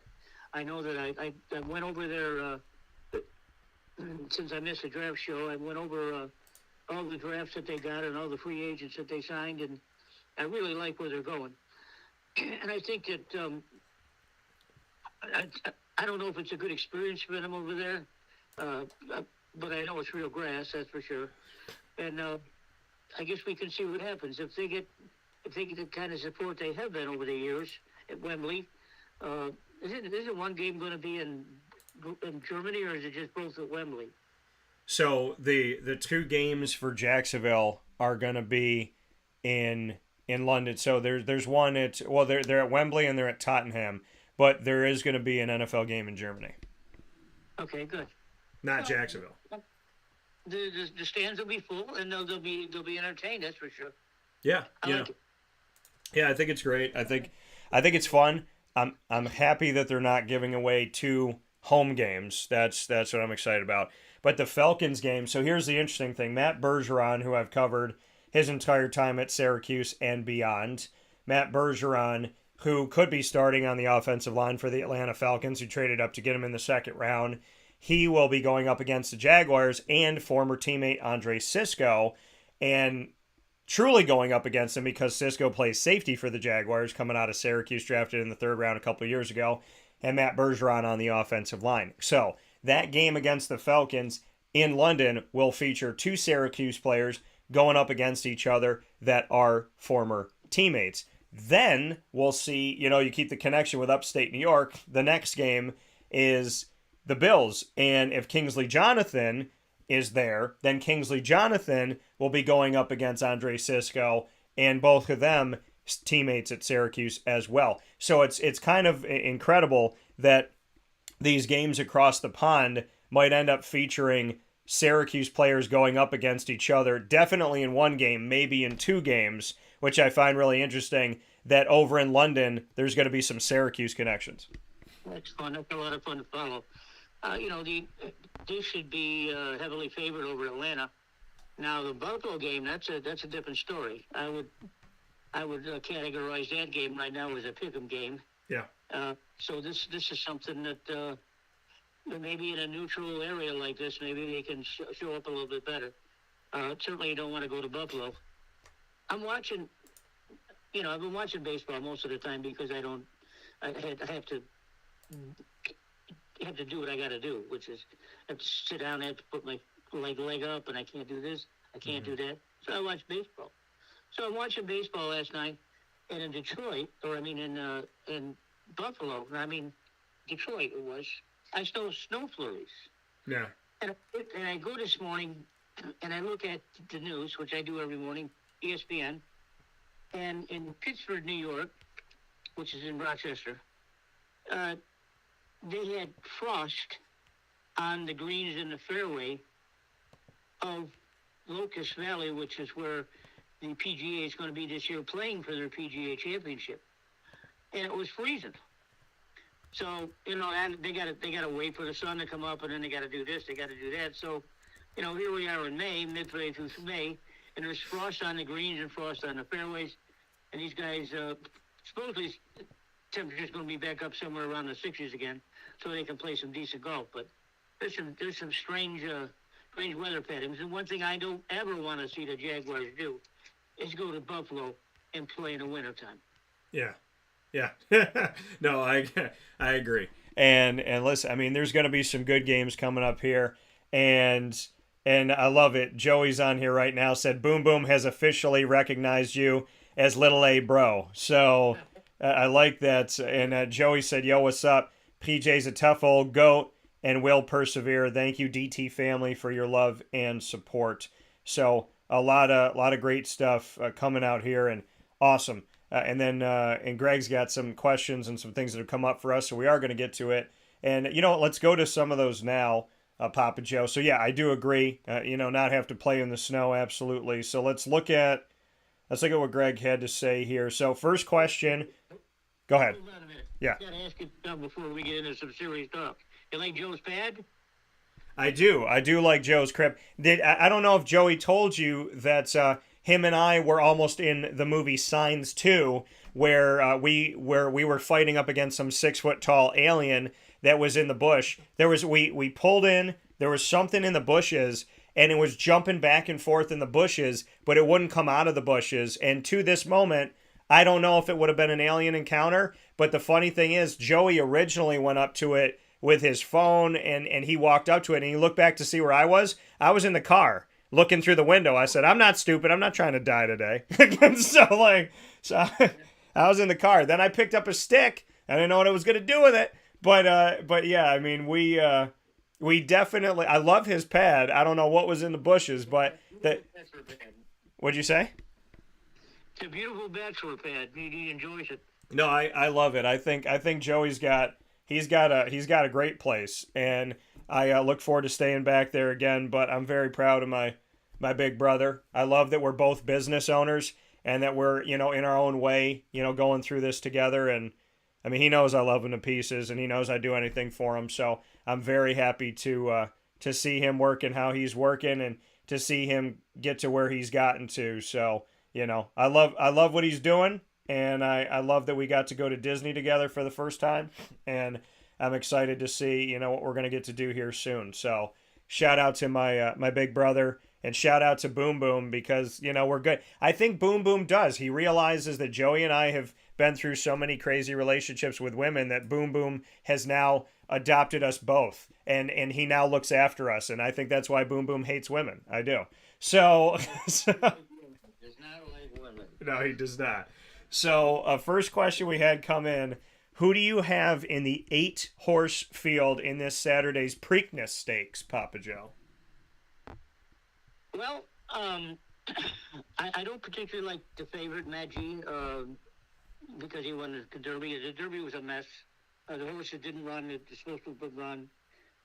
There's been a lot of drug problems again with Churchill Downs, and a lot of horses have died. 8 horses have died in something like 2 weeks over there. Something's going on over there, and I don't know what happened, but the Derby favorite had to be ruled out because he tested positive. And one of the game's premier trainers, Todd Fletcher, is now going to have to take a big, lengthy suspension. So I'm not sure where the winners of the Derby go, are the ones that ran. But to answer your question, there is a horse called Blazing Sevens. He's only raced a couple times. He's good. He's fast. He's a Chad Brown horse, of course, and he looks like he fits in there real well. Preakness is notorious for being a fast track. Yeah. A fast track meaning that you can get out front and stay out front, and the track will hold up, and you can stay out front even if you're tired. So it's completely different than Churchill Downs, and a lot different than Belmont, where the Belmont Stakes is going to be run. I like Blazing Sevens to maybe be in the money. I'd be surprised if he won, but he should be in the money. And coming from Papa Joe, a little horse racing here this morning, as always. And as always, I didn't even tell Papa Joe we were going to talk about that. I didn't know we were going to get the question, but he's prepared, which is why years ago I asked him to come on the show, because he makes me a better broadcaster and an overall better person. He just pushes me to be better because the man is an encyclopedia. Now, here's another one. Is Lars Nootbaar a better baseball name or Star Wars name, or both? And I would say Lars Nootbaar sounds like somebody who would be an emperor or some type of leader of a planet on Star Wars. What do you think, PJ? What is your question? I didn't get that. Is Lars Nootbaar a better baseball name or Star Wars name, or both? So it's a baseball term. I like that term. I don't know where it came from, but it sounds funny. Yeah. So Lars Nootbaar being a player coming from El Segundo, California, and was drafted by the St. Louis Cardinals. And so that's a question from Greg here. Do we think the Cardinals player Lars Nootbaar is a better Star Wars name or a baseball name? I think both. I think he would work in Star Wars, and I think there should be a character Lars Nootbaar. So I would go with that. Do we get any other questions here? Oh, so we got another statement here. Shad Khan, the owner of the Jaguars, owned AEW Wrestling, doing a huge event in Wembley Stadium this August. Over 65,000 tickets already sold. England plays a big role in the Khan family business. Yes. And so, excited about, them being over in London and seeing that. Bets will be put in, is what Greg said after hearing from you. And yeah, played on the Japanese World Baseball Classic team, Lars Nootbaar. So some good stuff coming in here, and I definitely appreciate it. Getting back to the schedule, PJ, I've had people say this to me. They're like, the Jaguars are playing the Colts in week 1. Don't they play the Colts like every year in week 1? And I said, it's usually early. Now, they do play them twice, and they're playing them early this season, twice in the first 6 weeks, which I found to be a little bit interesting. My buddy DeAndre Smith, who was the running backs coach for the Giants last year, is now the running backs coach for the Colts. So I have the opportunity to see him again at TIAA Bank Field, which I'm really excited about.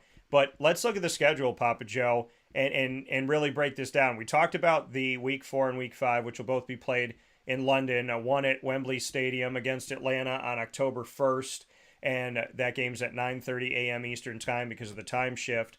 And then on October 8th, which is my puppy in heaven, Shady's birthday, on October 8th, they'll play Buffalo, what's considered an away game, at Tottenham Hotspur Stadium in the United Kingdom. So we'll see that at 9:30 a.m. Eastern Time as well. But before that, we will see the Jaguars home for 2 out of 3 games to start the season. They will start off in Indianapolis at the Colts, and then their first home game of the season, Papa Joe, Pat Mahomes and the Kansas City Chiefs. And then after that, Houston with C.J. Stroud probably being the quarterback. Maybe Davis Mills, maybe C.J. Stroud. So in the first 3 weeks, the Jaguars are arguably going to face 2 new quarterbacks in the NFL, with potentially Anthony Richardson on the Colts and then C.J. Stroud on the Houston Texans. And sandwiched in between that, arguably the best quarterback in the NFL, and in my opinion right now he is, Pat Mahomes. So what are your thoughts? First 3 weeks, 2 out of 3 at home, and 2 out of 3 might be against rookie quarterbacks. Oh boy. Well, I'm not sold on either one of these quarterbacks, C.J. Stroud or Richardson. I mean, Richardson I know very well, obviously. I just don't know about Stroud. I don't know. There's something about him. Certainly he's a fine young man, I'm sure. Ohio State, they do really well up there. They have a lot of draft picks all the time. They have a lot of good players up there. But for some reason, half of those players just don't matriculate in the NFL. I'm not saying that it casts aspersion on them. It's just true. I mean, especially quarterbacks coming out of there, they just don't do well. And Stroud is another one. And I know that they got a good offensive system up there, and they plug in the quarterbacks and they do this, they do that. You and I in the Big Ten don't get along, so Yeah. if they ever, he's I think he needed probably maybe play a little bit tougher. Now, Anthony Richardson's another story. He is an absolute freak, and I watched him at Florida. I didn't like him at Florida. Yeah. I liked him at Florida. I didn't like him. I liked him at Florida. But that's how it went. Yeah. He can open up a game. I mean, he's a real man. I mean, he's faster than the linebackers and bigger than the defensive backs. The only problem with Anthony is that he sprays the ball all over the place. I don't get it. I mean, he can stand still and toss the ball 70 yards. So his strength, and each Stroud's too. I mean, they both throw the ball a long way. They just don't know where the hell it's going. I'm really concerned about Anthony. I don't want to see him being pushed or rushed. I think that if they do the good job up in Indy, let him get through the system, let him go through the training camp and give him the playbook and let him do this and let him do that. Yeah. Scrimmage and put the jersey on him so no one can kill him. I don't know. I'd like to see him play. I'd like to see him play maybe Stroud too. I'd like to see them play maybe midway in their freshman year and get some experience behind them and watch and learn and listen and look. It's important for these guys. I mean, the game is so much faster. These guys are going to realize that. Now, Anthony Richardson is a big, strong guy, and he can run from anyone. He can run into anyone, too. Yeah. But he's going to find out that the linebackers and defensive backs are a hell of a lot quicker and faster than they were in the SEC. And for me to say that takes a lot right there. And it will be. Same for Stroud. Stroud's going to be faced with athletes that he's never seen before. And they're fast, bigger, and stronger, and quicker. So both of these guys got a lot to learn. I just hope that they maybe just take their time with them, 1 foot at a time. Don't get them screaming in there, yelling. Then all of a sudden you see your quarterback on the ground in a exhibition game, and then you're in trouble. So both teams got to be smart with these quarterbacks. Yeah, and here's the interesting thing is because the Jaguars are playing both of these teams within the first 3 weeks of the season, there's a chance that they're not going to see these quarterbacks. There's a chance that at Indy in week 1, who are the Jaguars going to go up against? Gardner freaking Minshew. Potentially. So they could see Gardner Minshew. And then in Houston, we could see Davis Mills or Case Keenum in that home game against the Jaguars. Now, so the Jacksonville could benefit from the fact that these guys might not be ready to go yet. And I do agree. I believe that when you come into the NFL at the quarterback position, I think at any position, there's obviously, there's a change. There's a change. Even if you're coming from the SEC, there's a changeover. And the SEC might be better prepared, but there's a change in getting acclimated with everything, and it takes time. But there's guys that can be plugged in at DB or wide receiver and be immediately effective. But at quarterback, some of the best quarterbacks that have ever come into the NFL have struggled in their first year. You don't want to rush them out there, and you don't want them to get hit a lot. And I think that Houston's franchise knows all about that with David Carr, Derek's brother. David Carr, who's now a broadcaster, he was hit so many times. I think he was sacked 91 or 92 times. I think it was 92 times in his rookie season in the NFL. That man, we never got to see how talented he was because he had to throw within like 1.5 seconds.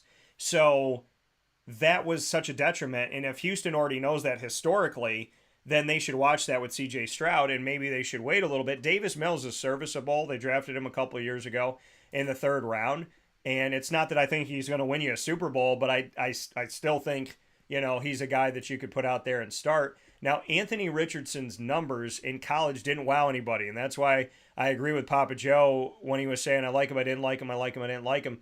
When he played in 2020 sparingly, he had a touchdown and an interception. When he played in 2021, he threw for 529 yards, had 6 touchdowns and 5 interceptions. When he played last year, 2,549 yards, 17 touchdowns, and 9 interceptions. C.J. Stroud, in 2021, 4,435 yards, 44 touchdowns to 6 interceptions. In 2022, 3,688 yards, 41 touchdowns to 6 interceptions. So he's definitely got the numbers, but we've seen other guys, God rest his soul in heaven, Dwayne Haskins had balloon numbers like that, and he didn't translate to the NFL. We've seen other guys come and like Cardell Jones and didn't translate to the NFL, and some guys that have changed position, like Braxton Miller, coming from Ohio State. So sometimes those numbers from Ohio State that look great for a quarterback, they don't translate to the NFL. Anthony Richardson didn't have the numbers, but when he went to these camps, people just thought he was, like you said, a freak, a phenom. The way he threw the ball, his ability to get the ball down the field, his arm strength. That's, people were looking at what he could be, his potential, and so we'll see. But Jacksonville could benefit, like I said, early on in the season, that if it's the first week of the season, they could be facing Gardner Minshew at Indy. In the 3rd week of the season, they could be welcoming in not C.J. Stroud, but Davis Mills. So that's where things could be going, or Case Keenum if they move Davis Mills. So that's where things could be going for Jacksonville, which could benefit them. But in the middle of all of that, if those games benefit them, they still have to play their first home game against Kansas City, which ironically is their last game of last year. So their first home game of this year was their last game of this past season when they lost in the playoffs in a very close contest at Kansas City. Well, it's certainly going to be a measuring stick, that's for sure. Oh, yeah. I remember last year watching Florida, and Richardson was in there. And it was a rum-dum play. I don't know, it was 3rd and 6 or something like that, and 2nd and 6. I think it was 2nd and 6. And he was in the shotgun formation, and he dropped back to pass, and it was so his move was so quick that I almost missed it.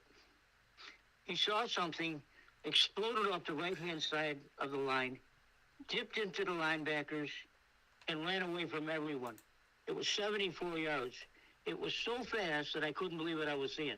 I said, where in the hell did this come from? Yeah. I mean, the guy's an athlete. There's no doubt about it. I mean, sometimes the best minds in baseball, they want to try to change these kids. I want to see Anthony Richardson play quarterback. I don't want to see him play running back. Now, you know the way I feel about running quarterbacks. I don't want to see that. I want to see him use his arm that can throw 100 yards. But when you see something like that, and it was so explosive, you think, my goodness, what can this guy do at the next level? So there's where we are. I mean, they have to learn first, Daniel, before they can go in there. I'll guarantee you, if he tries that play in the NFL, his ass will be down. Yeah, well, I mean, and that's the thing. I mean, I do like the running quarterback. I like the value of the running quarterback, but there is, high risk, high reward, and that's what it is when you put your body on the line, and that's clear and it's evident, and case in point to a lot of players that have been out there that have done it, and I've saw it firsthand with Eric Dungy at Syracuse. He's trying to leapfrog people and putting his body on the line at all times and putting his head out there to get hit, and he's not sliding. He's running forward. He's trying to buck a linebacker, and he got injured. I mean, he's a good player, but he got hurt too, and so you got to be careful with all this. Looking at the rest of the schedule, but like you said, Pat Mahomes measuring stick. That game will be on CBS September 17th, which is my other dog's birthday, as I'm ordering cinnamon in heaven. So at the Colts, could be seeing Gardner Minshew again. That would be fun. Kansas City, first home game for Jacksonville. God willing, I will be there for my 13th year, believe it or not. My grandfather's lucky number year. Excited about what that's going to mean for me and Grandpa and the Jags. So Kansas City, Pat Mahomes, measuring stick, as PJ said. Then Houston, could be C.J. Stroud, Case Keenum, or Davis Mills at quarterback. And then the two games in London, Atlanta and Buffalo, back-to-back, Wembley Stadium and Tottenham Hotspur Stadium, respectively. Then they play the Colts again at home. Here's the thing, too. I want to ask you your thoughts on this. The Jaguars don't get a break. So when they play those two games in London back-to-back, I'm happy that they are, if they're going to put them in London twice, obviously you put them in back-to-back weeks. But I would have thought, PJ, because of jet lag and spending so much time across the pond, that their bye week would be week 7. Would be week 6, because it would be after the two games in London. Well, their bye week is not in week 6. Their bye week is in week 9. The Jaguars have to come back from back-to-back games in London to play at home the following Sunday against the Colts, and then they play a short week game on Thursday night at New Orleans. What are your thoughts on that? That they're playing two games in London, no bye week, playing the following week at home, and then playing a short week after that. So they're going to have overseas, next game, short week, next game, then another game on the road at Pittsburgh, and then a bye week. It sounds like, that schedule has been set up to potentially trip them up a little bit here, having to play a short week shortly after having to play two games in London. Well, it's difficult. I mean, I worked for Wembley for a while, and I flew over there twice, and each time, of course, it was a jet lag problem. But the one advantage that the Jaguars have is that once they get there and get themselves acclimated, I'm sure that coaches know what they're doing about the jet lag and thing. The good thing about this is that the second week that they play, they're not going to have any problems because they're going to be there and they can concentrate on Buffalo. Yeah. That will be a huge advantage. Not quite so for Buffalo. So you may see the jet lag come and play there. Now, when they come back to the States, that's even worse.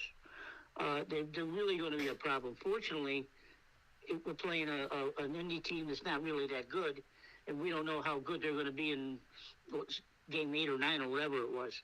That could be a problem. Yeah. But if we put a weak team and they got a jet lag coming back, then maybe they can just get by in their talents. Yeah, I mean, I look at it from the sense of after playing those two games overseas, to come back and play any game, home or away, that next week, there could be that jet lag. And then, okay, let's say they get over the jet lag when they play the Colts at home on October 15th. Then they play 4 days later. So it's like, you know what I mean? It's just that, to me, they don't need to play a Thursday night game that close to being overseas. I don't think that's fair. But let's get into it. We don't normally see the Jaguars on Thursday Night Football. We did see them last year against the Jets, and they won that game. They'll be playing Thursday night this year, 2 days before my birthday, October 19th, at New Orleans at 8:15 p.m. Eastern Time. They're probably going to see Derek Carr at quarterback, but your man Jameis is still there. So, what are your thoughts on Jacksonville getting another Thursday night primetime football game and the fact that they're playing at New Orleans? Well, that's a good one. I'm not sure who New Orleans is going to light up with them, but they certainly have a hell of a quarterback now. Yeah. The Jaguars now are popular, and I think they're popular with the executives on both sides of the team, and they're popular with the people that pay the bills, the advertisers. So when they see a team like Jacksonville with a superstar quarterback and a really good chance to win this year, they love it. I want Jaguars everywhere I can get them. I don't want Thursday night, Monday night, Saturday, whatever. You know, if you want to schedule the Jaguars, Coca-Cola says, I love it. Pepsi says, bring them on. Yeah. So whatever.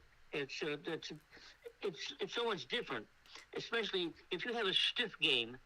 I know games are done way in advance, you know, but there's got to be a little bit more due diligence in that.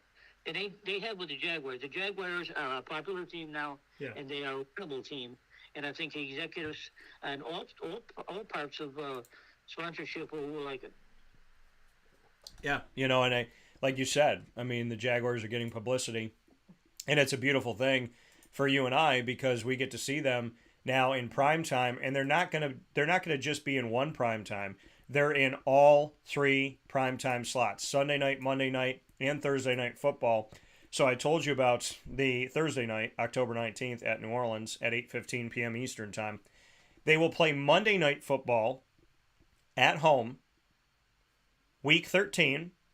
Grandfather's favorite number's 13. Shout out Pop Cavino in heaven. And this is my 13th year of covering the Jaguars on-site, on location in some respect. So 13 is a special number to me. And on the 13th week of the NFL, December 4th, Jacksonville will play a Monday night football game, which never happens, at 8:15 p.m. Eastern Time on ESPN at TIAA Bank Field. And who's coming into town on week 13? Joe Burrow and the Cincinnati Bengals. Cincy, Jacksonville, Monday Night Football. Papa J, what do you think? Oh, wow. Well, I can only say wow. It all depends on how the teams are playing up to that point. You know, probably both teams by that time have already probably secured a playoff berth if they're playing up to their potential. Joe Burrow is Joe Burrow. I mean, Joe Burrow, to me, I put him in the same class as Patrick Mahomes, maybe a notch below.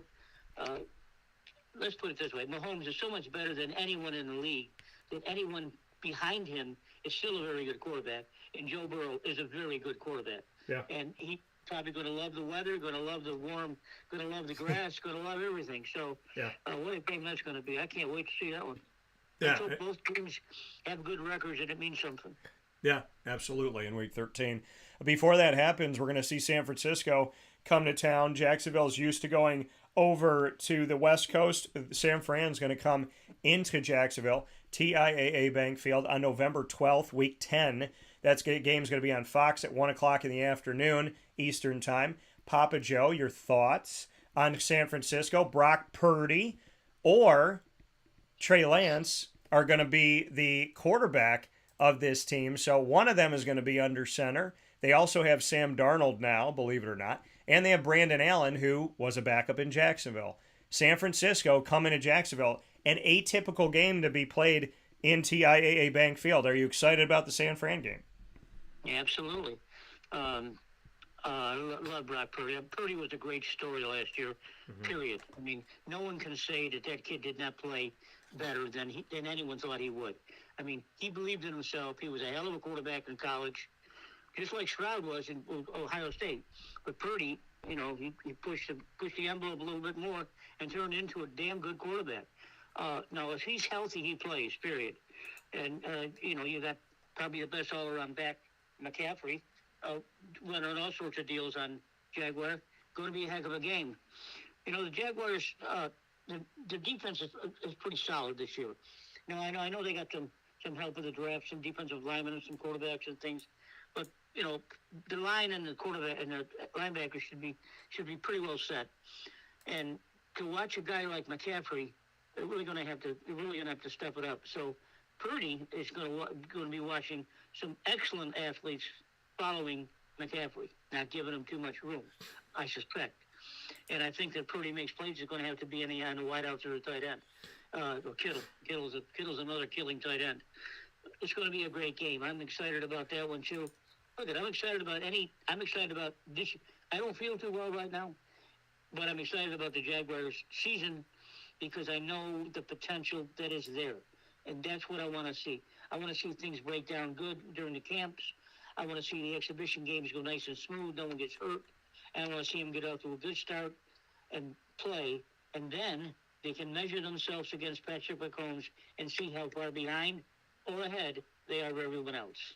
Yeah, coming from Papa Joe here on Wake Up Call with Dan Tortora. We're breaking down the Jacksonville Jaguars 2023-24 schedule after its release. Home games that we know we're going to have, obviously the Texans, the Colts, as I mentioned, Tennessee will come to town as well. What are your thoughts on the Tennessee Titans? They come to Jacksonville on November 19th, week 11, the week after San Francisco comes to town. The Tennessee Titans drafted Malik Willis last year. They might be moving on from him already after now drafting Will Levis. Ryan Tannehill, who's going to be the quarterback is the question. What do you think about Tennessee? Because by that point in the season, week 11, it could be Will Levis. It could be, it doesn't feel like it's going to be Malik Willis, but Tennessee's in kind of this state of what direction are they going in? So what do you think about that? Well, Levis is another quarterback that you lump in with Stroud and Richardson. I mean, he's a fantastic looking athlete. I mean, he's really a scary quarterback looking. But Tannehill is going to run that team until he can't do it anymore. He's smart. He knows what he's doing. He's got good touch. He can throw any pass. He's brittle too, but he's a tough guy, and Vrabel loves him. And as long as Vrabel loves you, Tannehill's going to be the quarterback. Now, Levis is another story. He's got to develop too, just like the other guys we just talked about. And he really is a super athlete. Not quite as big and strong as Anthony Richardson, but a hell of an athlete. Big, strong, fast, shifty. He's going to be a good quarterback eventually, but not quite now.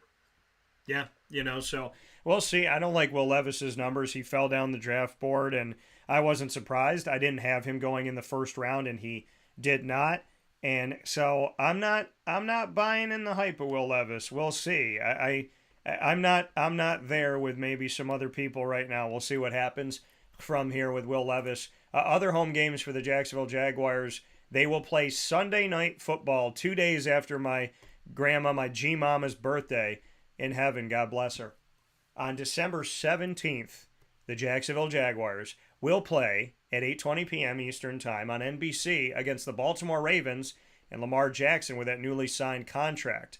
Your thoughts, Papa Joe? Thursday night, Monday night, the Jaguars also getting a Sunday night primetime game, which is typically reserved for Green Bay, Pittsburgh, New England, Kansas City, Cincinnati. The Baltimore Ravens will come to Jacksonville, and 2 out of 3 of their primetime games this year will be at home. What are your thoughts on Sunday Night Football against Baltimore? Jackson is an extraordinary quarterback. He got the money he thinks he deserved, which is fine. I don't have a problem with that. I have a problem with the way he plays the game, but that's my opinion, not anyone else's opinion. I think that'd be another good measuring stick. If Jackson isn't hurt, he's playing well through the middle of the year, the end of the year, then we ought to see Baltimore really maybe as a possible playoff team too.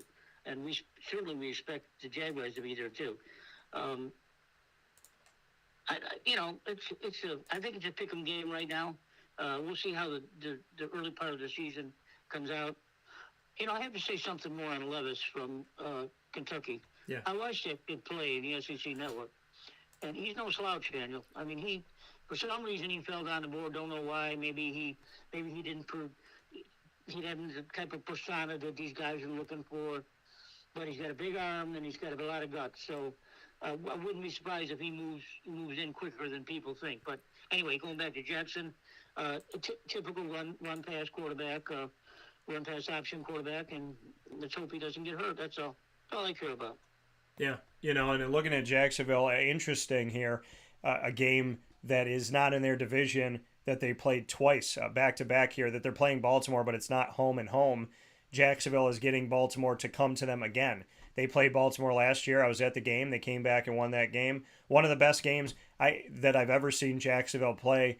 And I saw a lot. Their marquee games were, so many of them were last season. Their game against Los Angeles, comeback win against the Chargers 31-30. I was there for that. The 20-16 win over Tennessee. I was there for that. They win over Dallas in overtime 40-34. I was there for that. The win over the Baltimore Ravens 28-27, I was there for that. 4 of the greatest games that I've ever seen the Jaguars play all happened in one season, and I was there by the grace of God for every single one of those games.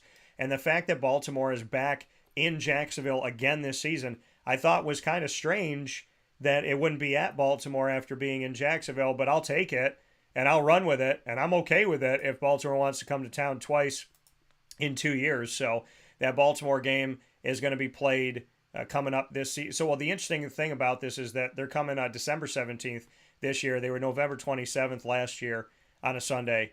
Jacksonville won 28-27. This one will be Sunday Night Football, so there's some good stuff here. Jacksonville will stay in the state of Florida, PJ, on December 24th, Christmas Eve. They'll be at Tampa Bay, but this is a Tampa Bay that it no longer has Tom Brady, a Tampa Bay team that's going to be featuring who knows who at this point. It could be Baker Mayfield, or it could be our guy from Florida, Kyle Trask. What are your thoughts? Well, I got to say, we're talking about December 17th. That's when my mother's birthday was. Yeah. She's too. Yeah. Kyle Trask, of course, I watched. Kyle Trask was a great story coming out of Texas as a high school player. He was a 2-star player. And Florida offered him, and I don't think he looked at anyone else. He says, I'm going to Florida. I like the way they play ball over there. So, anyway, make a long story short, he's a big, tall, strong guy, not quite the kind of runner that Anthony Richardson is, but he's got a big-time arm, and he knows the game. Baker Mayfield is all over the place. We know that. He's been real good. He's been real bad. He's been on good teams. He's been on bad teams. He's a pain in the ass. He's a good guy. Who knows what you get with Baker Mayfield? You're going to know what you get with Kyle Trask, a pure football player. Wouldn't be surprised if he beats Baker out. But if it comes down to experience and the coaches want to go that way just to start with, it'll be Baker. Yeah, and I really want Kyle Trask to get a shot. You and I talked about this the last couple of years. He's been learning under Tom Brady. I want him to get a chance. I'm happy Tampa drafted him. They kept him in Florida. I think he deserves a shot, and I hope he gets it. And that's no offense to Baker Mayfield. I hope Baker Mayfield gets his shot too. I just would like to see Kyle Trask out there and really be the starting quarterback and not the backup who gets to start, but the guy that can win the job, and we can really see what he could do. So, and yeah, when I said December 15th, my grandmother's birthday, and the Jaguars playing on Sunday Night Football December 17th, I remembered that's the Wart. Little Aunt Dorothy, her birthday as well. So on Aunt Dorothy's birthday, again, connection to G-Mama, connection to my grandfather, connection to Aunt Dorothy, all of these connections in Jacksonville. Maybe that means, PJ, that this is the year. Maybe. So the last home game that Jacksonville has this season, December 31st, New Year's Eve. Who's coming to town? The same team that came into the NFL when they did. The Carolina Panthers. Both entered with Jacksonville in 1995 to become an NFL franchise.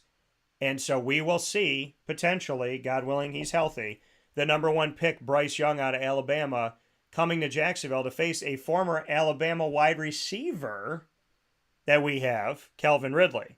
What are your thoughts on the final home game? Well, it'll be an interesting game. We don't know what the quarterback from Carolina is going to do, Bryce. We don't really know if he's going to start the season, if he's going to play at all. Frank Wright is a smart guy. He's certainly smarter than the other guy they had there. What was that guy from Baylor? Matt Rule. Oh, yeah, he's an idiot. But anyway, Frank Wright's a whole different kind of guy. And he's a quarterback. And he knows, but he's a very tall quarterback. Frank Wright's 6'5", and he played big. Now he comes up with a quarterback that's not even 6 feet tall, but he comes from the best program in football, Alabama. So I don't know what you do with Bryce, but you got to be real careful with him. I think that they're going to really struggle this year. I don't see that them being successful at all. I think that this is probably, by the time the Jaguars get to play them, they may be a little bit more in style and maybe can win a few more games. But this should be an easy game for the Jaguars. Whether Bryce or not. I'm excited. Last game of the season, same as last year, but it's on the road. So Tennessee Titans, but it'll be at Tennessee. And that extra week, that week 18 that the NFL instituted last season, that the games are always TBA, so we don't know what time it's going to be. Probably 1 o'clock because that's typically what Jacksonville gets. But we'll see. So a lot of good things coming up with the Jacksonville Jaguars. That's a breakdown of their schedule. We'll have plenty of Jaguars stuff coming up throughout the year in what I call On the Prowl here on Wake Up Call with Dan Tortora and, of course, with Papa Joe. We're going to take a step aside. That ran us all the way through the time that we had allotted, but I promised you baseball, so we're going to take a step aside for a fast break, and I'm going to unleash Papa Joe into the baseball world right after this. Carvel DeWitt, it's what happy tastes like. Do you know why? Because we make ice cream. Creamy, rich, flavorful ice cream. Not yogurt or iced milk like some of our competitors. Ice cream. Fresh, by hand, daily. For the calorie conscious, we have something new for you. Our new Carvelite. Same great flavor, creaminess, and texture of our regular ice cream with only 35 calories an ounce. So whether you want an ice cream cake, flying saucer, dasher, carvalanche, hard or soft ice cream, we will satisfy your craving with our fresh, handmade regular or new Carvelite ice cream. Carvel DeWitt. It's what happy tastes like. This is Jimmer Sikowski, owner-operator of Chick-fil-A Cicero, 7916 Brewerton Road in Cicero, right in front of the Home Depot. I had a deep feeling that God wanted me to do something bigger with my life and to help people, help others. I kept putting Chick-fil-A in my life, and I realized as I was going through the franchise selection process that positively impacting the lives of others was really core to what we do here at Chick-fil-A. First of all, it starts with the food. The food is brought in fresh daily. We bring in local produce. We prepare to order in the kitchen. We hand bread our chicken. We hand spin our milkshakes. It's great food. It doesn't taste like fast food. I think the second thing is the way people feel when they come in a Chick-fil-A restaurant. It's different. We try to treat people with intentional kindness here, which is very different and deeper than good customer service. And so I think it feels remarkable for most people to come in a Chick-fil-A restaurant. And then lastly, the impact that we try to have in the community is very different. It's a big part of the expectation of every operator of a Chick-fil-A restaurant is that they're actively engaged in their community, they're a leader in the community, and they're making a difference. When they realize that what we're striving to do is to shine a little light in their life, that's a very, very different experience than you will have in any other quick service restaurant. And it's that remarkable experience that I think people will emotionally connect with.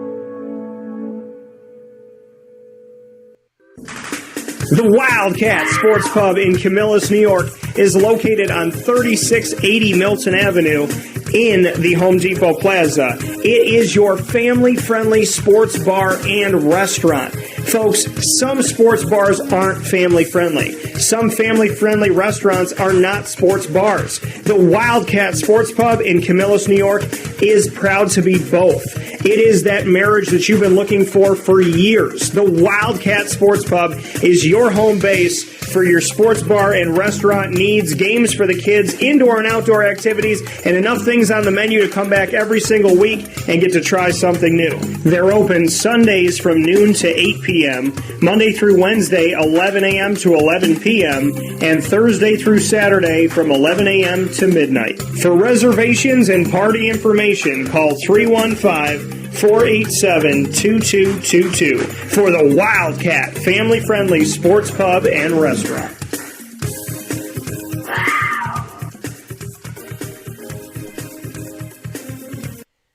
Welcome back here to Wake Up Call with Dan Tortora. Proud to be here with you every Monday through Friday from 9 a.m. to 11 a.m. Eastern Time. We're going to over-deliver again here and be with you a little bit longer than the 2 hours that we said we would be because Papa Joe and I have some baseball to get into. I was telling him off the air, didn't want to rush through the Jaguars schedule. You know, there's so much. There's even more to talk about, which I will, discuss further maybe tomorrow. But to be able to go through the schedule with PJ, I mean, it's a great schedule, great games. Jacksonville's playing on Christmas Eve, New Year's Eve, Sunday Night Football, Monday Night Football, Thursday Night Football, 2 games in London. I mean, there's storylines galore here and beauty. First home game, Pat Mahomes, going to play up against potentially 3 rookie quarterbacks this year. I mean, and all of the quarterbacks that were drafted in the top 4, they could be facing them all this year, or they could be facing none of them, or they could be facing some of them. So, I mean, really the story of Jacksonville is really special, and they're going to be challenged. I mean, they're playing up against Lamar Jackson, Joe Burrow, Pat Mahomes. I mean, this is Josh Allen. I mean, arguably they're going to be going up against the best quarterbacks in the NFL, period. They won't be playing up against Aaron Rodgers and the Jets, but, we'll see how things shake out. So I'm excited. I'm really into it. I love it, and I'm happy we got to talk about it. And I was going to be patient for Papa Joe because when it comes to Jacksonville, we talk about them all the time for many years, and I don't do it without my co-host. So I'm happy that we got to do that here today. We're going to continue the conversation with PJ about baseball now. So I'm going to unleash you, Papa Joe. People that know our show know what we do on Wake Up Call with Dan Tortora. Papa Joe typically has storylines and topics, standings and rankings, different things that, every single week that he'll focus in on, and it always leads to good conversation. So I'm going to unleash you, PJ, and let you go on this one. What are your thoughts on the baseball world currently? Okay, here we are. I do have a bunch of stuff here. I'll try to get through it as quick as possible. I'll go through the standings. Yeah. I think I'll start with the AL East. The Rays are 32-12. Baltimore, surprising team this year, only 3.5 back. That's after the Rays got off to a good 16-3 start. Since the 6-3-3 start, they've been 16-9, more pedestrian. But Baltimore is playing really, really well. They're 3.5 games back. Toronto 6.5, and the Yankees 7.5 behind the Rays.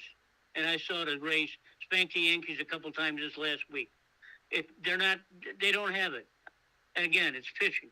I'll get to that in a minute. Let me go to the AL Central. The Twins are 24-20. Detroit 3.5 back. Cleveland 4 back. None of these teams excite me.